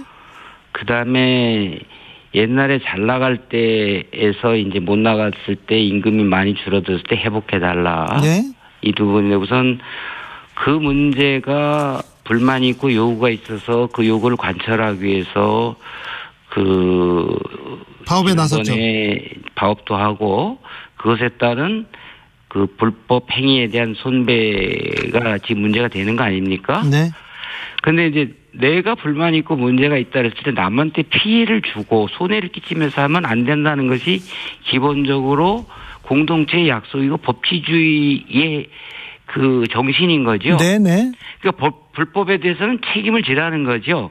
그런데 불법을 하지 않는 방식으로 하는 것이 바람직한데 물론 과거에 합법적으로 해서 된 적이 있냐라고 항변할 수 있겠지만 그건 앞으로 우리가 계속 어렵더라도 계속 법을 지키면서 가야 된다라는 것이고 그래서 그런데 모든 사람들이 다 어렵고 법대로 돼서 안 된다라고 해서 그렇게 되면 이게 사회가 질서가 엉망이 된다는 거지 않습니까? 그래서 법치 확립한다는 거고 그 다음에 옛날에 받던 임금에서 이제 대폭 감소가 됐는데 이 부분은 사실은 그 다단계 하도급 문제도 있고 그다음에 노동시간이 급속하게 52시간이 대입되면서 노동시간이 줄어든 부분도 있고요. 그런데 이 부분 역시 우리나라의 기업별 노동조합이 초래한 그 뭐라 그럴까 조직이기주의랄까 기업 내에 한정된 이런 노상계 시스템이 초래한 측면도 크다. 그래서 이제 전문가들에서는 이제 노동시장의 유연성이 확보가 안 되니까 아웃소싱을 하게 되고 거기서 이제 다단계가 발생해서 이런 문제가 발생했다고 보는데 이게 이제 모든 문제가 다 복합적으로 작용해서 되는 건데 한꺼번에 해결된 문제는 아니고 그래서 지난번에 제가 말씀드린 대로 일단 평화적으로 해결됐으므로 그 이번 2월 말까지 저희가 지금 전문가들로 구성된 조선업 상생협의체를 꾸렸습니다. 그 2월 말에 그 협약을 체결할 방침이에요. 그런 계획인데 협약을 체결하면 정부는 협약을 체결하고 이행한 노사에 대해서 각종 지원책을 제공할 겁니다. 그래서 인력 수급, 원하청의 복지와 임금 격차 축소, 그다음에 그 산업 안전에 대한 문제, 이게 모든 문제를 그 공정거래 이런 것들을 지원을 해서 격차를 줄이도록 하고요. 요걸 통해서 저희는 노사가 서로 상생과 연대의 정신으로 약자를 배려하고 한다면 더 잘 살 수 있는 산업과 노동의 상생의 생태계를 전 산업으로 확장을 시키고 그래서 사회적 대화가 지금 중앙단에서 잘 이루어지지 않지 않습니까? 그래서 이것을 지역이나 업종 단위에서 중충적으로 내실화될 수 있도록 확산시켜 나갈 계획입니다. 알겠습니다. 장관님 물어보고 싶은 게 많아서요. 좀 짧게 좀 대답해 주십시오. 이제 구체적인 거 제가 몇 개 물어볼게요. 주 52시간 노동을 최대 69시간까지 이렇게 늘려놓은 거 있지 않습니까? 예. 안 그래도 우리나라 선진국에 비해서 많이 일하는데 이거 너무 심한 거 아니냐? 사장님들한테 일 시킬 자유만 이렇게 보장한 거 아니냐? 이런 지적이 있습니다. 예. 69시간은 그냥 계산을 했을 때 맥시멈 그렇다는 거고요. 네. 저희들이 구상하는 내용에 보면 지금 일주 40시간에 연장 근로가 12시간이 가능하지 않습니까? 네. 근데 연장 근로는 1.5배 할증 임금을 대게 돼 있습니다. 줘야죠. 그런데 네. 이게 이제 노동 시간을 줄이는 효과적인 방식이죠. 예. 또 하나는 12시간을 넘으면 형사 처벌하게 돼 있습니다. 예. 경제적 강제와 법적 강제를 통해서 노동 시간을 효과적으로 줄이는 거죠. 네. 그런데 저희가 지금 계산하고 있는 일주 단위로 제약된 이 주간 연장근로 관리 단위를 연간 단위까지 확대를 하면 예. 30%까지 그 노동 시간을 줄일 수 있게 돼 있고요. 두 번째는 이게 지금 우리가 공짜 노동, 포괄임금 얘기하는데 네. 52시간이 급속하게 들어오면서 사실 일하면서 돈도 못 받고 퇴근하고 다시 일하고 뭐 이런 편법 변칙 그 노동이 많습니다. 그래서 공짜 야근이라는 말이 돌 정도인데. 공짜 야근 많아요. 많죠. 네. 그래서 이게 이제 우리가 암시장이 형성되는 이유는 암시장이 편법 불법 아니겠어요. 예. 그러니까 현실에 맞지 않는 제도가 들어올 때 이런 게 되는 거 아닙니까? 네. 그래서 한편으로는 단속을 하고 그래서 네. 아까 말씀드린 대로 포괄임금에 의한 공짜 야근은 불법은 엄정하게 사법 처리하겠다고 그랬잖아요. 네. 감독을 하겠다고. 아울러서 이렇게 해놓으면 지금 다른 유연근로제와 달리 이거는 1.5배 할증임금이 가기 때문에 기업들이 비용이 늘어나는데 마구 시킬 수도 없고요. 네. 마지막으로는 노동자의 대표하고 이런 제도를 도입하게 되면 서면 합의를 되게 돼 있고 당사자의 동의를 구하게 돼 있고. 그런데 현실에서는요. 사장님이 너 일해 좀 일 좀 더해 그러는데 사장님 안 됩니다. 부장님 안 됩니다. 이게 노동자가 이렇게 사장님 부장님한테 선택하기 쉽지 않잖아요. 그래서 마지막으로는 지금 근로자가 지금 상태 네. 지금 상태를 좋아하면 지금 상태로 그냥 가는 거죠. 그러니까 지금 상태 플러스 여러 개를 선택지를 늘리는 거고 그다음에 근로자 대표제의 정당성, 민주적 정당성과 대표성을 높이기 위해서 그것도 개선할 거예요. 네. 노동자의 직접 민주적으로 비밀투표에서 선출된 지금은 그런 규정이 없습니다. 없어요. 그러니까 노동자의 목소리를 제대로 대변하게끔 그런 제도도 개선할 겁니다. 예. 노동개혁 과제 중에 고용노동부도 그렇고 윤 대통령도 그랬는데 노조의 회계 투명성 제고를 강조하겠다 이렇게 했는데 아니 우리 노동자 중에 노조원이 몇 명 안 되고 그리고 회계장부 이게 들여다볼 수 있는 사람들이 몇 명 안 되는데 깜깜이 회계 이거 바로 잡아야 된다 이렇게 외치시는 이유가 뭡니까?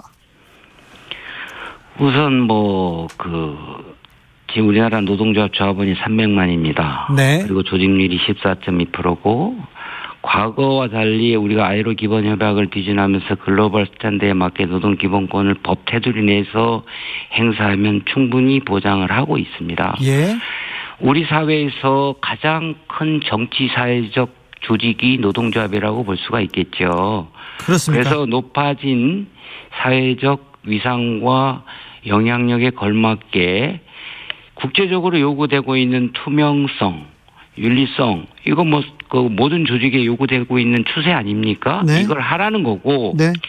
지금 법에도 나와 있습니다. 네. 정부 재정에 관한 장부와 서류를 비치하고, 회계 연도마다 결산 결과 운영 상황을 공표하게 돼 있고, 조합원이 요구하면 열람하게 돼 있고, 10여 년 전에 도입된 복수노조 제도야말로 어느 노조가 더 선의의 경쟁을 통해서 조합원을 제대로 대변할 수 있을까라고 경쟁을 하라는 것이고요. 민주노동조합의 핵심 가치는 민주성과 자주성입니다. 그리고 노사의 힘의 대등성을 전제로 하고 있는데 여기서 그 투명성과 윤리성을 토대로 한 조합원의 신뢰 회복에 의한 이 자주성 강화는 회사하고의 대등성까지도 확보할 수 있습니다. 그래서 결론적으로 말씀드리면 법에 나와 있고 그렇지만 정부는 그동안에 노사자치, 노조의 자치라는 그런 이름으로 정부가 해야 할 일을 하지 않은 것을 이번에 여기저기서 불법 내지는 부당, 부조리한 행위 언론에 막 보도되고 국민들의 눈높이에 맞지 않는 일들이 있어서 네. 노사관계를 합리적으로 하게끔 도와드리겠다는 겁니다. 근데 노조들이요 이렇게 회계 장부들 공시하는데 정부가 들여다봐야 하는 이유가 있습니까? 들여다보는 거는요. 네. 언론에 38개 전수조사인데 요거는 국민의 혈서가 들어간 국고를 보조한 네. 데 대해서 들여다보는 거고요. 네. 지금 현재는 자율적으로 법에 나와 있는 법대로 법치가 중요하다고 아까 계속 강조를 드렸잖아요. 그렇죠. 근데 요건 그동안에 정부가 할 일을 안 했던 겁니다. 네. 그런데 이제 세상도 변하고 노동자의 사회적 위상도 높아졌고 그리고 MZ세대가 특히 공정성을 요구하고 있는데 자기들의 목소리가 제대로 반영이 되지 않는다는 거 아니겠어요? 그래서 투명하게 공개해서 우리 노조는 이렇게 조합을 위해서 서비스를 제공하고 있습니다라고 해서 조합원에게 정당하게 선택받도록 법에 있는 것들을 하게끔 네. 저희들이 점검을 하겠다는 그런 취지입니다. 알겠습니다. 그런데요, 윤석열 정부에서 노동개혁 얘기가 나올 때마다 여러 곳에서 노조들이 계속 릴레이 파업을 이어가고 있는데 왜 그럴까요? 노동계하고 소통은 좀 잘 되고 계십니까? 개혁을 한다고 이제 릴레이 파업, 지금 파업이라기보다는 집단적인 여러 시위라든가 이제 목소리를 제기하는 것일 텐데요. 네. 어쨌든 지금 말씀하신 취지는 소통, 대화를 말씀하시지 않습니까? 예. 근데 그 부분은 모든 제도 개선이든지 개혁이든지 꼭 필요한 과정이 노사의 참여, 국민적 공감대, 신뢰 이런 건데 그것은 활발한 소통으로 된다고 봅니다. 그래서 지금까지는 이제 정부 안이나 기본적인 방향에 대해서 저희들이 논의해서 대통령께 보고를 드린 거고요. 네. 요것들이 일단은 가닥이 잡혔고 그다음에 노사도 내부 사정들이 있는데 요 부분들이 한국노총 같은 경우는 1월 17일 선거도 있고요. 그래서 새로운 지도부가 꾸려지고 정비가 되면 정부도 방향이 정리가 됐고 노사도 이렇게 이제 대화할 채비가 되면 저희들이 충분한 소통과 사회적 대화를 통해서 현안을 풀어나갈 계획입니다. 네, 노조들 그리고 또 노동자들이 계속해서 정부가 지금 소통을 안 하고 있다, 대화 안 하고 있다고 하니까 이 부분도 좀 신경 써주십시오. 그런데 요즘 수출이 어렵고요, 경제도 위기라고 합니다. 고용 상황 만만치 않은데 조금 대책을 가지고 있습니까? 윤석열 정부 일자리 대책, 문재인 정부보다 나은 일자리 대책 이렇게 카드 가지고 있습니까?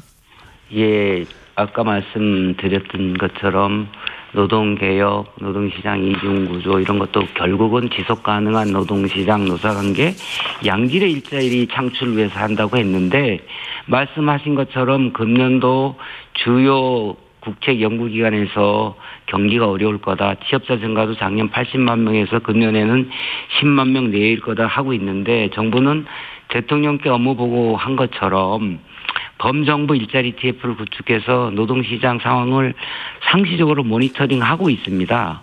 그런데 만약의 경우에 진짜 우리 경제 상황이 상반기에 기저효과라든가 대내 경제 불확실 때문에 정말 어려워진다면 그러면은 즉각 그 상황별로 컨틴전시 플랜 위기 상황에 대응하는 그런 대책을 가동할 겁니다. 그래서 고용유지 지원금 제도랄지 고용위기 지역 지정이랄지 특별 고용지원업종 등을 통해서 그 상황이 악화되는 것들을 신속하게 대응을 할 거고요.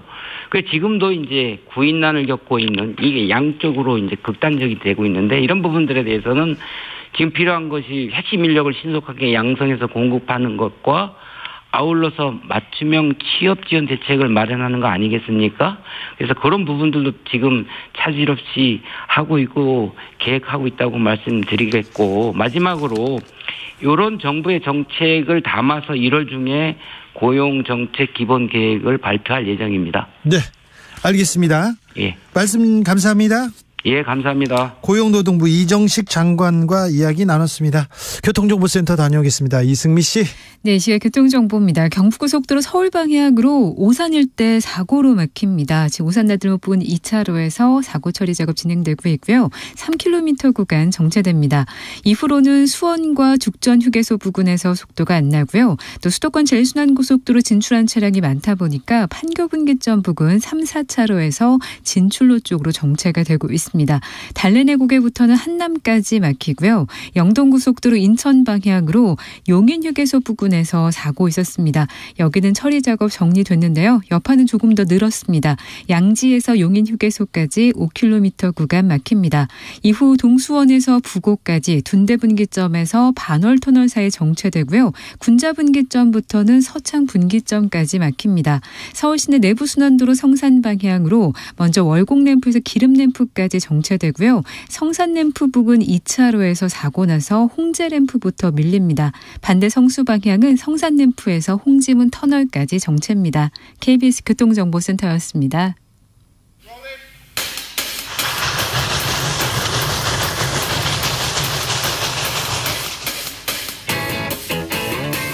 오늘도 열심히 달리는 여의도 정치발전소 험한 정국 장씨 두 사람이 다리가 되어 대한민국 정치 널리 이롭게 해보겠습니다. 정치발전소 장앤장. 정치발전소 장앤장, 먼저 첫 번째 장 장성철 공론센터 소장 어서 오세요. 네, 안녕하세요. 장윤선 정치전문기자 어서 오세요. 네, 안녕하세요. 네. 저는 여기서 잘린 줄 알았어요. 누구요? 저요. 왜요? 저번 주에 저 안 부르셔가지고. 아, 본인이 안 나오는 거. 본인이 바빠가지고 뒤집어 씌우려고 그랬는데 잘 안 되네. 참 그러시면 안 돼요. 그러다가 검찰 조사 받습니다. 아, 죄송합니다. 압수수색 들어와요. 네. 네. 이재명 더불어민주당 대표 오늘 검찰 출석했습니다. 어떻게 보셨습니까? 저는 솔직히 좀 지하에서 고 김대중 대통령, 노무현 대통령께서 울분을 터뜨릴 것 같다라는 좀 생각이 듭니다. 아니 왜요? 그분들은 민주화 운동과 지역 감정을 타파하기 위해서, 지역주의를 타파하기 위해서 헌신했던 분들이죠. 그런 분들과 역사 선상에서 자신을 동일시한다는 것 자체가 상당히 파렴치한 행동을 한 것이 아니냐라고 비판하지 않을 수가 없습니다. 이재명 당대표가 민주화 운동을 하다가 검찰 조사 받는 것도 아니고 민주당을 위해서 무언가를 하다가 정치적인 탄압을 받는 게 아닙니다. 성남시장 시절에 있었던 비리 의혹에 대해서 검찰의 조사 수사를 받는 것입니다. 그것을 어떻게 역사라는 단어를 7번 이상을 얘기를 하며 김대중, 노무현, 전 보수 쪽에 있지만 그분들의 진정성 있는 모습에 대해서는 이제 존경하는 마음이 있는데 그분들의 이름을 언급했는지 정말 저는 민주당 진영에 계신 분들도 이 부분에 대해서는 좀 분노하셔야 되지 않을까라는 생각이 듭니다. 장윤선 기자님은 어떻게 보셨어요? 뭐 본인 말대로 당당하게 조사받고 검찰도 뭐 공정한 수사로 응답하면 좋겠다라는 생각이 좀 들고요. 김건희 여사에 대한 특검 TF 만들었다는 거 아니에요? 그러니까 어쨌든 공정한 수사가 이루어질 수 있게 하면 좋겠다라는 생각이 좀 들고. 아, 오늘 이제 이재명 당대표에서만 얘기하시죠. 아니, 그러니까 초반에 뭐 나가는 게 좋겠다, 안 나가는 게 좋겠다, 뭐 설왕설의 말들이 되게 많았었던 것 같아요. 그런데 이제 이재명 대표 스스로 내가 뭘 잘못했냐, 나가서 당당하게 밝히겠다, 이제 얘기를 했고요. 나가면 구속인데 그래도 되겠냐라는 그 격한 발언도 있었던 것 같아요. 그런데도 이제 이재명 대표 스스로 나가겠다고 했으니 오늘 조사 결과가 어떻게 될지는 모르겠으나 결과에 따라서 뭐 기소야 뭐 정해진 수순이겠죠. 네. 근데 불구속 기소를 하게 된다면 지리멸렬한 법정 공방이 계속될 거다 이렇게 전망을 해봅니다. 근데 당당하게 본인의 입장을 밝힌다라고 9분 동안 얘기해놓고 들어가서는 진술 거부권을 행사하고 있습니다. 이게 맞는 겁니까? 아니 당당하게 자기의 그게 의견일 수도 있어요. 하도 검찰이 다른 말이 안 되는 얘기를 한다. 그래서 나는 진술을 거부하겠다. 이거는 권리잖아요. 왜 이재명 당대표 편 드세요? 아니 이거는 정당한 권리입니다. 피의자의. 제가 검찰 조사를 많이 받아봤기 때문에. 그러면은 사전에 이렇게 얘기를 했어야죠. 제가 10장짜리 서면 진술서를 갖고 왔습니다.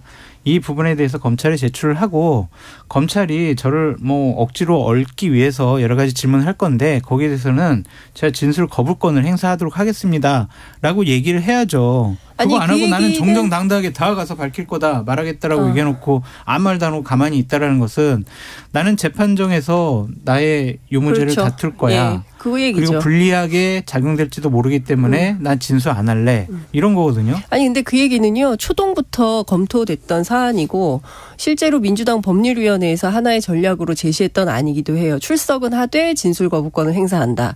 그게 하나의 전략이었고 아마도 이제 그 전략을 쓰고 있는 걸로 보이고요. 민주당 내부 취재를 해보면 전반적으로 이 사건 지리멸렬하게 갈 텐데 상반기 안에 법정 공방으로 넘어가게 될 거다. 뭐 이렇게 보고 있어요. 그렇기 때문에 지금 막 뭐 이재명이 유죄냐 무죄냐 가릴 필요가 없다. 결국 법원에서 재판 과정에서 어떤 문제가 있는지 쟁점별로 다투게 될 거니 그때 보시라 이런 얘기를 하고 있습니다. 오늘 10시 반 수원지청 앞에 성남지청 앞에 많은 사람들 앞에서 이재명 대표가 검찰에 출두했는데 그 모습 어떻게 보셨어요?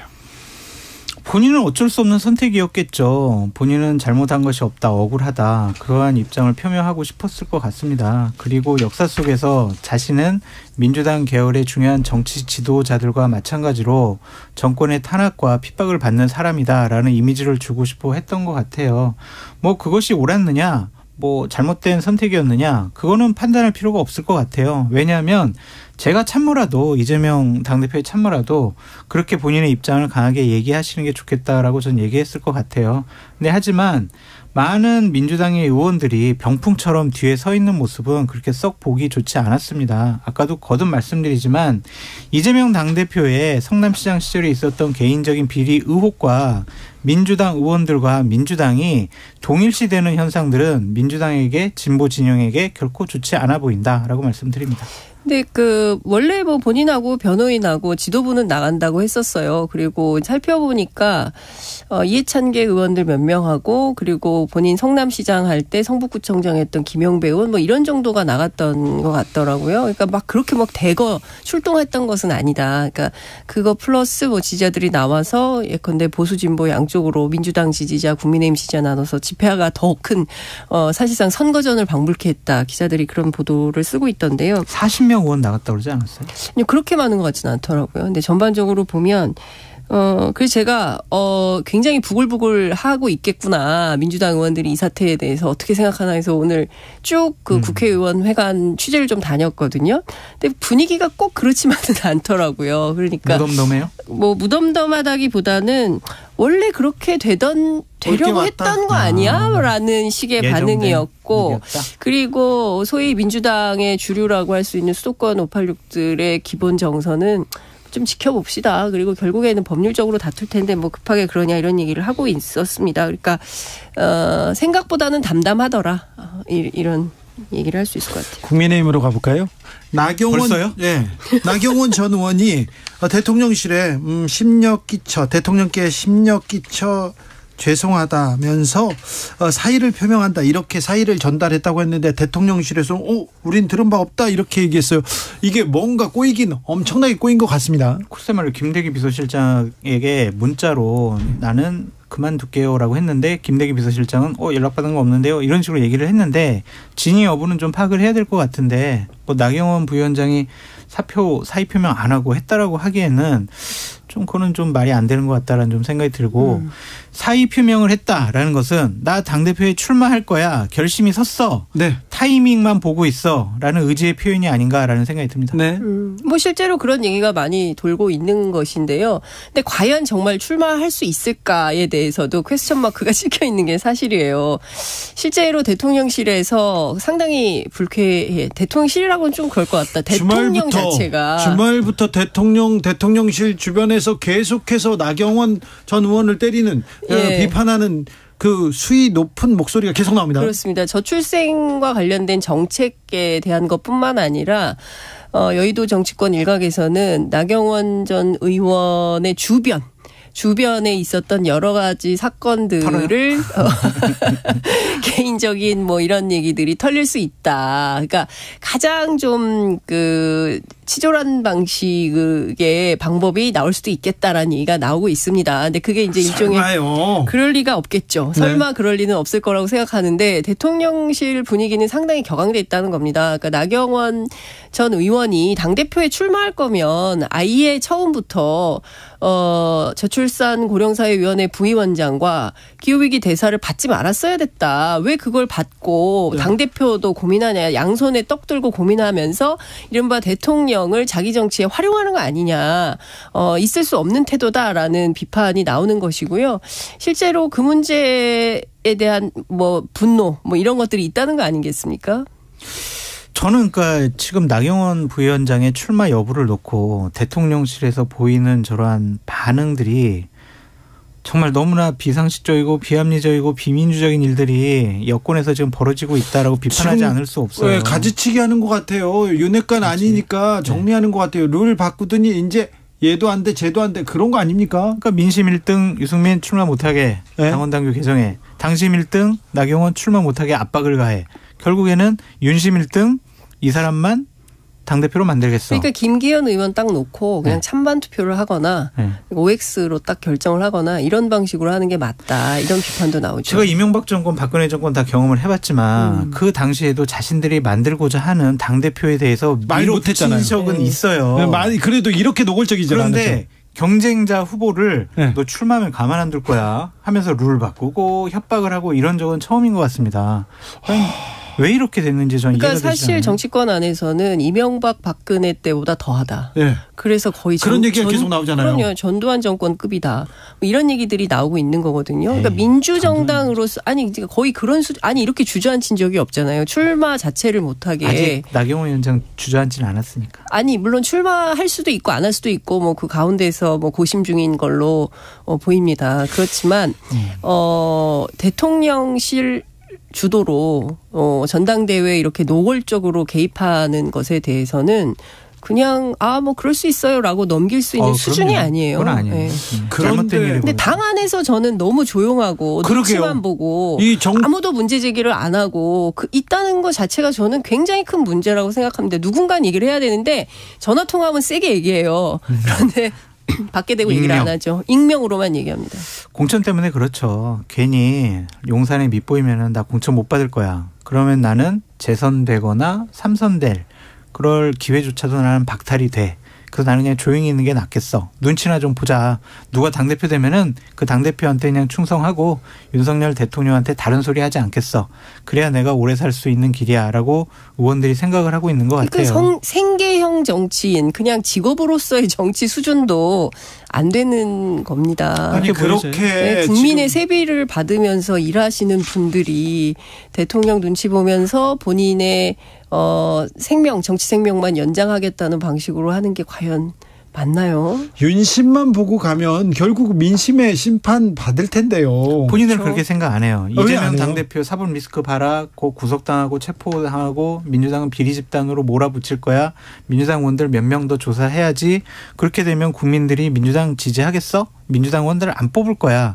결국에는 국민의힘 의원들 뽑을 거고 그렇다면 공천 받아야 돼. 네. 그거죠. 그 생각한다고요? 만사공천. 근데 굉장히 재미있는 포인트인데 제가 오늘 취재한 의원들은 어떤 얘기를 하냐면 이미 총선은 윤석열 심판이다. 이제 이런 얘기를 해요. 국민의힘 의원들이요? 아니 민주당 의원들이 그런 얘기를 하는 거죠. 지금 지지율만 보더라도 지금 부정이 긍정보다 훨씬 높기 때문에 윤석열 간판, 윤석열 깃발로는 총선에서 쉽지 않은 거 아니에요? 어렵다. 근데요. 수도권 같은 경우에서. 국민의힘 의원들이나 대통령실에서 이번 신년 여론조사를 보고 상당히 고무됐다라는 거 아니에요. 네. 우리 부정평가 높고 국민의힘 지지율 그렇게 높지 않지만 민주당 이재명 당대표 부정평가 더 높고 같거나 더 높고 민주당 지지율 우리보다 낮아. 우리가 방금 저희가 갤럽 여론조사 개요 말씀드렸습니다. 이어갑니다. 아니 수치는 제가 말씀 안 드렸잖아요. 그래서 우리가 좀만 밀어붙이면은 민주당에 대해서 국민들이 선택지에서 제외시킬 거야.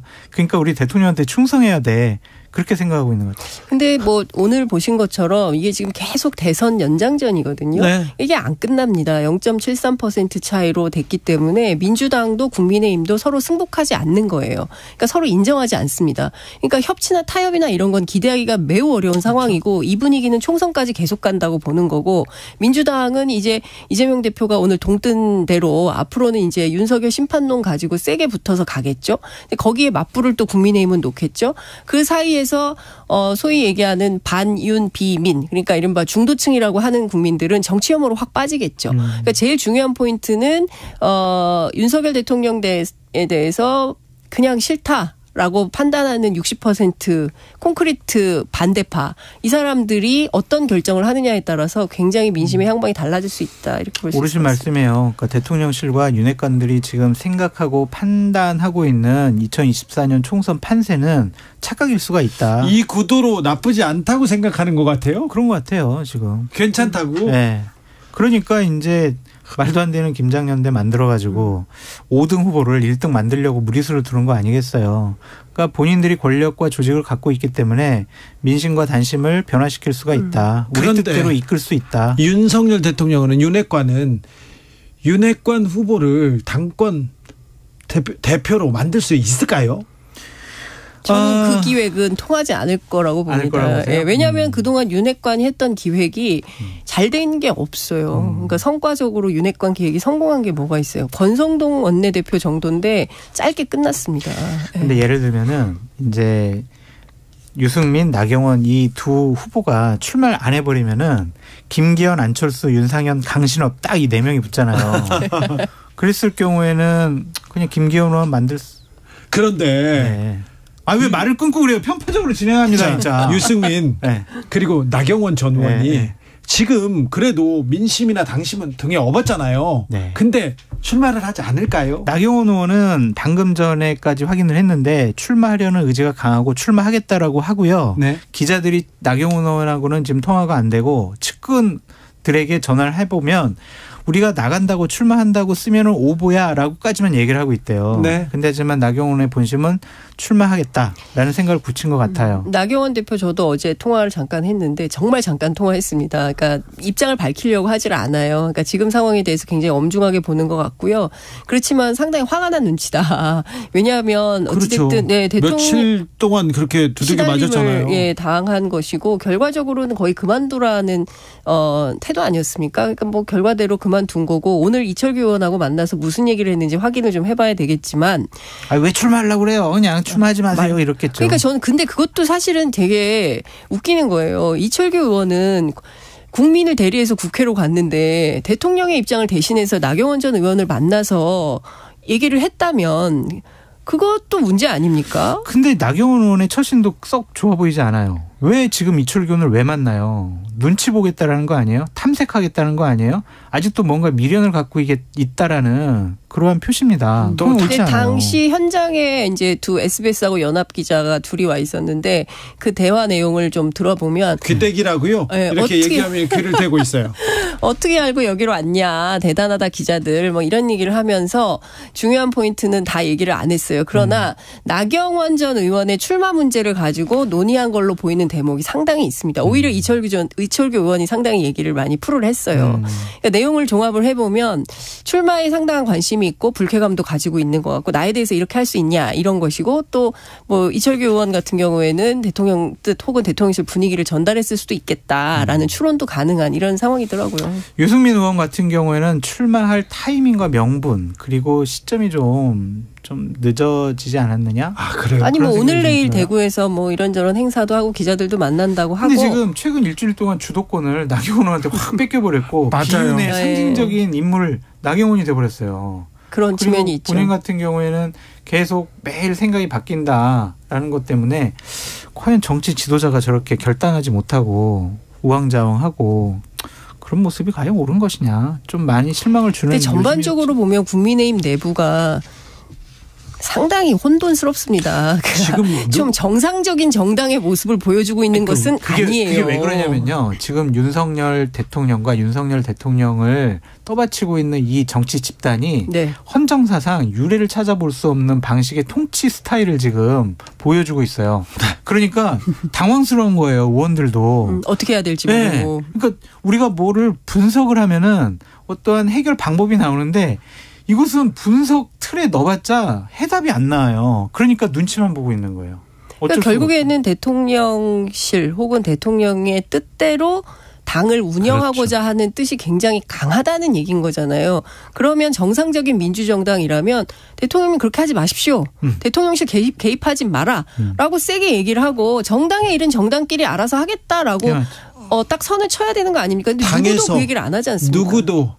어떤 목소리도 나오지 않습니다. 얘기하면 공천 못 받으니까. 그래요? 쫓겨나니까. 그래도 국민을 보고 얘기해야죠. 그게 이제 국회의원의 바른 자세인데 지금 국회의원들은요.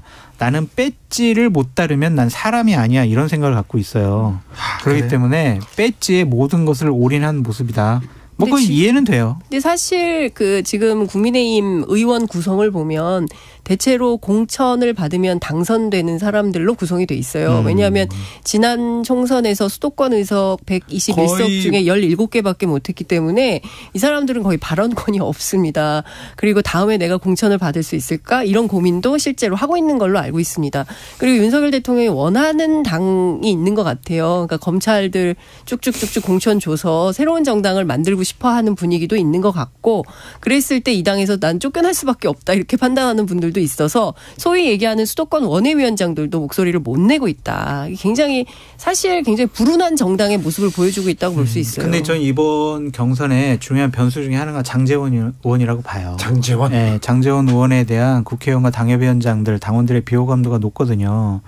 윤석열 대통령은 좋아. 하지만은 윤핵관들이 너무 설친다 이런 비판이 있더라고요. 그 말은 쓰려다가 내가 지금 순간적으로 자기 검열했는데 그리고 자기 검열하지 아니 진정한 보수우파 패널로서 분명하게 그리고 윤핵관들이 명확하게 능력을 보여주지는 못했어요. 지금껏. 그래서 김기현 당대표를 만들어 뭐 대통령의 뜻이니까 우리가 해줄 수는 있지만 장제원 의원이 핵심 실세가 돼가지고 총선을 좌지우지하는 그런 자리에 가 이거는 옳지 못한 것 같아.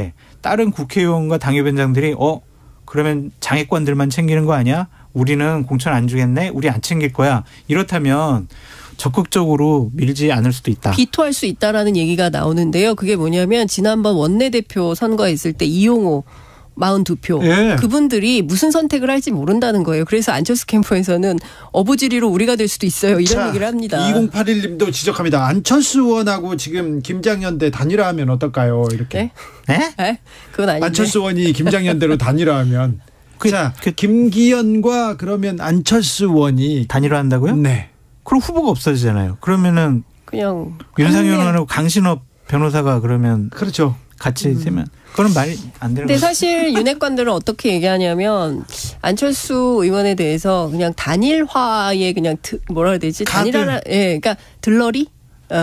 그런 표현도 많이 쓰더라고요. 안철수 의원 가능성은 별로 없습니다. 김기현 의원 쪽에서는 우리가 최고로 지금 생각하고 있는 최적의 구도는 김기현 의원과 안철수 의원이 결선 가는 거다. 그럼 우리는 100% 이긴다라는 자신감이 가득 차 있어요. 김기현. 왜냐하면 안철수 의원 같은 경우에는 당에 들어온 지 얼마 안 됐으니까 당원들이 뭐 그렇게 썩 호감도가 있을까? 스킨십이 있을까? 그런 생각인 거고 안철수 의원 같은 경우는 이번에 안 되더라도 내가 보수 정당인 국민의힘에 녹아 들어가는 그런 과정의 하나의 단계로 생각을 한다. 그러면 지더라도 정치적인 이득은 상당하다. 그런 판단을 하고 있다라고 볼 수도 있죠. 장 선생님 그 얘기 해주세요. 대통령실 기류가 바뀌고 있다면서요. 싫어요. 어떻게 바뀌고 있어요? 누구로? 그러니까 이것도 그냥 이기는 편이 내 편하다가 다각도로 제가 확인한 건 아니고 이제 한 군데서 들은 얘기는 뭐냐면 나경원 의원이 의지가 강하네 출마할 수도 있겠다. 그러면 현재로 보면은 나경원 의원이 국민의힘 지층에서 제일 높게 나오니까 나경원 의원이 될 수도 있겠네. 나경원 의원이 당대표가 되는 것을 가정해서 정무판단 보고서가 준비를 해야 될 것 같다. 그런 얘기가 있다고 하더라고요. 나경원 전 의원은 출마할 수 있을까요? 과연 별을 딸 수 있을까요? 근데 저는 뭐 별별 얘기가 다 나옵니다. 특히 이제 개인적인 뭐 문제들이 제기되면서 결국은 그 다리가 꺾일 수밖에 없을 거다라고 얘기하는 분들도 계시는데요. 저는 늘 얘기했지만 나경원 전 의원이 자신의 정치적 명운을 걸고 출마하는 게 맞죠. 여기서 주저앉으면 본인 정치 생명 끝나는 거 아니겠습니까? 그리고 그 어떤 선거보다 그 어떤 때보다 가장 지금 각광받고 있는 그렇죠. 그렇기도 하고 제가 나경원 편을 들 줄은 몰랐어요. 지금. 그런 분들이 많더라고요. 이준석 대표도 내가 김용태 최고위원도 수많은 사람들이 내가 나경원 편을 들다니 그런 얘기를 하더라고요. 예, 살다 이런 날이 오다니라는 얘기를 하는 분들이 굉장히 많은데요. 그러니까 정치가 그렇게 움직이는 생물이다. 이렇게 볼 그리고 수밖에 윤석열 없죠. 정부가 굉장한 능력을 가지고 있어요. 홍준표 시장도 굉장히 합리적으로 보이게 만들잖아요. 네. 윤석열 대통령을 디스하는 것 같은데요? 아니요, 디스가 아니라요. 지금 그렇잖아요. 나경원 전 의원을 응원하는 사람들이 늘고 있어요. 왜 그러냐면 탄압받고 있잖아요. 또. 저는 대통령실에 있는 참모들이 대통령에게 제대로 보고를 했으면 좋겠습니다. 이런 식으로 당의 전당대회에 개입을 하고 개입한다라는 이미지와 인상, 시그널을 주는 것은 결코 좋은 결과, 좋은 평가를 받을 수가 없다. 그 얘기를 할 수가 없잖아요. 화를 내시니까. 개입해서 만약에 진다면요. 만약에 당권 주자를 못 만들면. 그때는 또 다른 논리를 내세워서 문제 없는 걸로 만들겠죠. 저는 사실은 궤변이 굉장히 횡행하고 있다고 생각합니다. 말도 안 되는 논리가 정치권 안에서 횡행하는데 원리 원칙대로 따져보면 하나도 얘기되는 게 없어요. 지금 진행되는 거 우리가 이렇게 길게 이야기하고 있지만 이게 정상적인 정당 정치에서 말이 되는 얘기입니까? 이 얘기하면 안 되는 거지 않습니까? 자, 국민의힘 지금 말이 안 된다 이렇게 지적해서 그런지 지금 당 밖의 인사들 여러 사람들이 국민의힘 내가 바꾸겠다 이렇게 해서 출사표 던집니다. 강신호 변호사 있고요. 김세희 혹시 김세희 그리고 신혜식 이런 분들이 여당 최고위원회 나서고 있잖아요. 아니 주진우 앵커님 너무하세요. 왜요? 그 얘기하면서 너무 즐거워하세요. 아니 뭘 즐거워요. 지금 집권여당 지금 전당대회를 희화시키셨어요. 전혀 그렇지 않습니다. 너무하세요. 아닙니다. 오늘 보니까 이재명 대표 출두하는데 거기도 와 계시던데. 누가요? 그 가로세로 연구소 분들이 와 계시더라고요. 뭐 생방송도 하시고. 그러니까 이제 각자 역할이 있는 거죠. 정치를 하는 분들 그리고 당권에 출마하는 분들 따로 있는 거고요. 그런 유튜버를 하면서 민심과 여론을 이끌어가고 또한 본인들의 생각을 밝히는 분들이 있겠죠. 유튜버를 함으로써 구독자가 많고 조회수가 많다고 해가지고 그분들이 정치 일선에 들어와서 직접 정치를 하겠다라는 것은 또 다른 비극을 잉태할 수밖에 없다라고 말씀드릴 수밖에 없습니다. 어제 김기현 의원이 개소식하지 않았습니까? 네. 이 자리에서 무슨 얘기했냐면 보수의 근간을 회복하겠다고 얘기를 했습니다. 그러니까 보수의 근간이 뭘까요? 이렇게 말도 안 되는 방식으로 후보들 주저앉히고 본인이 1등으로 올라서서 내가 당대표가 돼서 대통령의 혹은 대통령실의 미션을 받아가지고 그야말로 그냥 용산 하청업체 비슷하게 일을 하는 것이 그게 과연 보수의 근간이냐.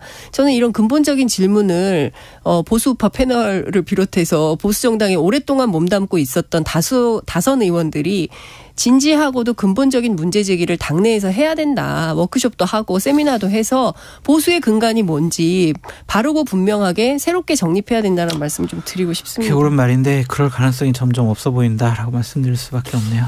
결국 하겠다는 게 극우 정당인 건가요? 아니요. 그건 아니죠. 그냥 윤석열 정당을 만들고 싶어 하는 거죠. 네. 그게 총선 승리의 지름길이다라고 생각을 하는 것이고. 네. 정치는 좀 제대로 가는 건지 정치가 실종됐다고 하는데 정치는 항상 제대로 안 가고요. 궤도 이탈하고 실종되어 있어요. 항상 그랬었나? 강대강 대치. 그러니까 우리나라에서 정치만 좀 잘해주면 더 좋은 나라가 될 수 있는데 정치가 늘 후진적이어서 발전이 안 됩니다. 그러니까 여야가 막 이러니까 결국에는 중대선거구제 얘기가 쏙 들어가 버렸잖아요. 중대선거구제 안 된다는 거예요. 오늘 제가 쭉 취재를 해봤는데 그럼 또 안 돼요? 안 된다는 거죠. 민주당 때문에 안 되잖아요. 민주당 수도권 의원들도 반대를 하고 있고 국민의힘 영남 의원들도 반대를 하고 있기 때문에 이것은 서로 이해관계가 너무 딱 맞아떨어져요. 이런 경우에는 절대 될 리가 없다라고 주장을 합니다. 양강구도 혁파, 지역구도 타파, 그리고 지금 뭐라고 해야 되나 이런 극단적인 대립을 타파하기 위해서 선거제도 바꿔야 된다. 모든 정치인들이 동의합니다. 원론적으로. 모든 국민들도 동의합니다. 네. 그런데 들어가 보면 절대 찬성하지 않아요. 절대 그렇죠. 안 바뀌어요. 내 지역구가 없어지니까. 네. 그러니까요. 그래서 이번에도 선거제도 못 바꿉니까? 못 바꿀 것 같아요. 뭐 소선거구제를 하면 당선 가능성이 높은 민주당 수도권 의원들 같은 경우에는 윤석열 정권 심판해야 되는데 그렇죠. 중대선거구제 하면 경우에 따라서는 수도권에서 반분하게 되고 결과적으로 누가 총선을 이겼는지 알 수 없는 수준이 된다. 그런 선거 하면 안 된다라는 주장을 특히 민주당 지도부가 하고 있죠.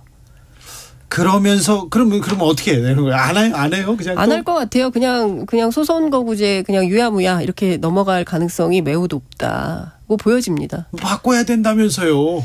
바꿔야 된다는 거는 그냥 주의 주장인 셈인 거죠. 그렇게 또 사라질까요? 네. 그냥 한번 얘기해보고 끝나는 거죠. 형식적으로 대통령이 얘기를 했기 때문에 네. 국민의힘 정당에서 세미나하고 공청회하고 결론적으로는 보고서 올리겠죠. 우리가 영남권에서 잃는 의석이 너무나 많아가지고 이거 그렇죠. 불가능할 것 같습니다. 계산해보고 서로. 네. 김진표 의장만 야 빨리 하자 막 이럴 것 같아요. 이럴 때 서로 좀 우리가 더 내려놓고 국민한테 다가간다. 그런 우리가 봤어요? 못 봤죠. 그러니까. 근데 그렇게 얘기하면 결국은 그걸로 이렇게 마음에 쌓아놨다가 국민들이 밀어주잖아요. 그렇죠. 그러니까 국민들은 그걸 다 기억했다가 표로 반영을 합니다. 그러니까 네. 심판을 할지 아닐지는 국민들이 결정하는 건데 제 생각엔 너무 윤핵관 혹은 또 민주당 양당 공이 자기들이 정치 구단이라고 생각하는데 실제로는 국민이 정치 구단이죠. 그렇죠. 국민의 뜻을 따라야죠. 무엇보다 상식을 잃어버린 집단이라고 국민들이 평가를 하면 선거에서 이기가 어렵습니다. 그렇습니다.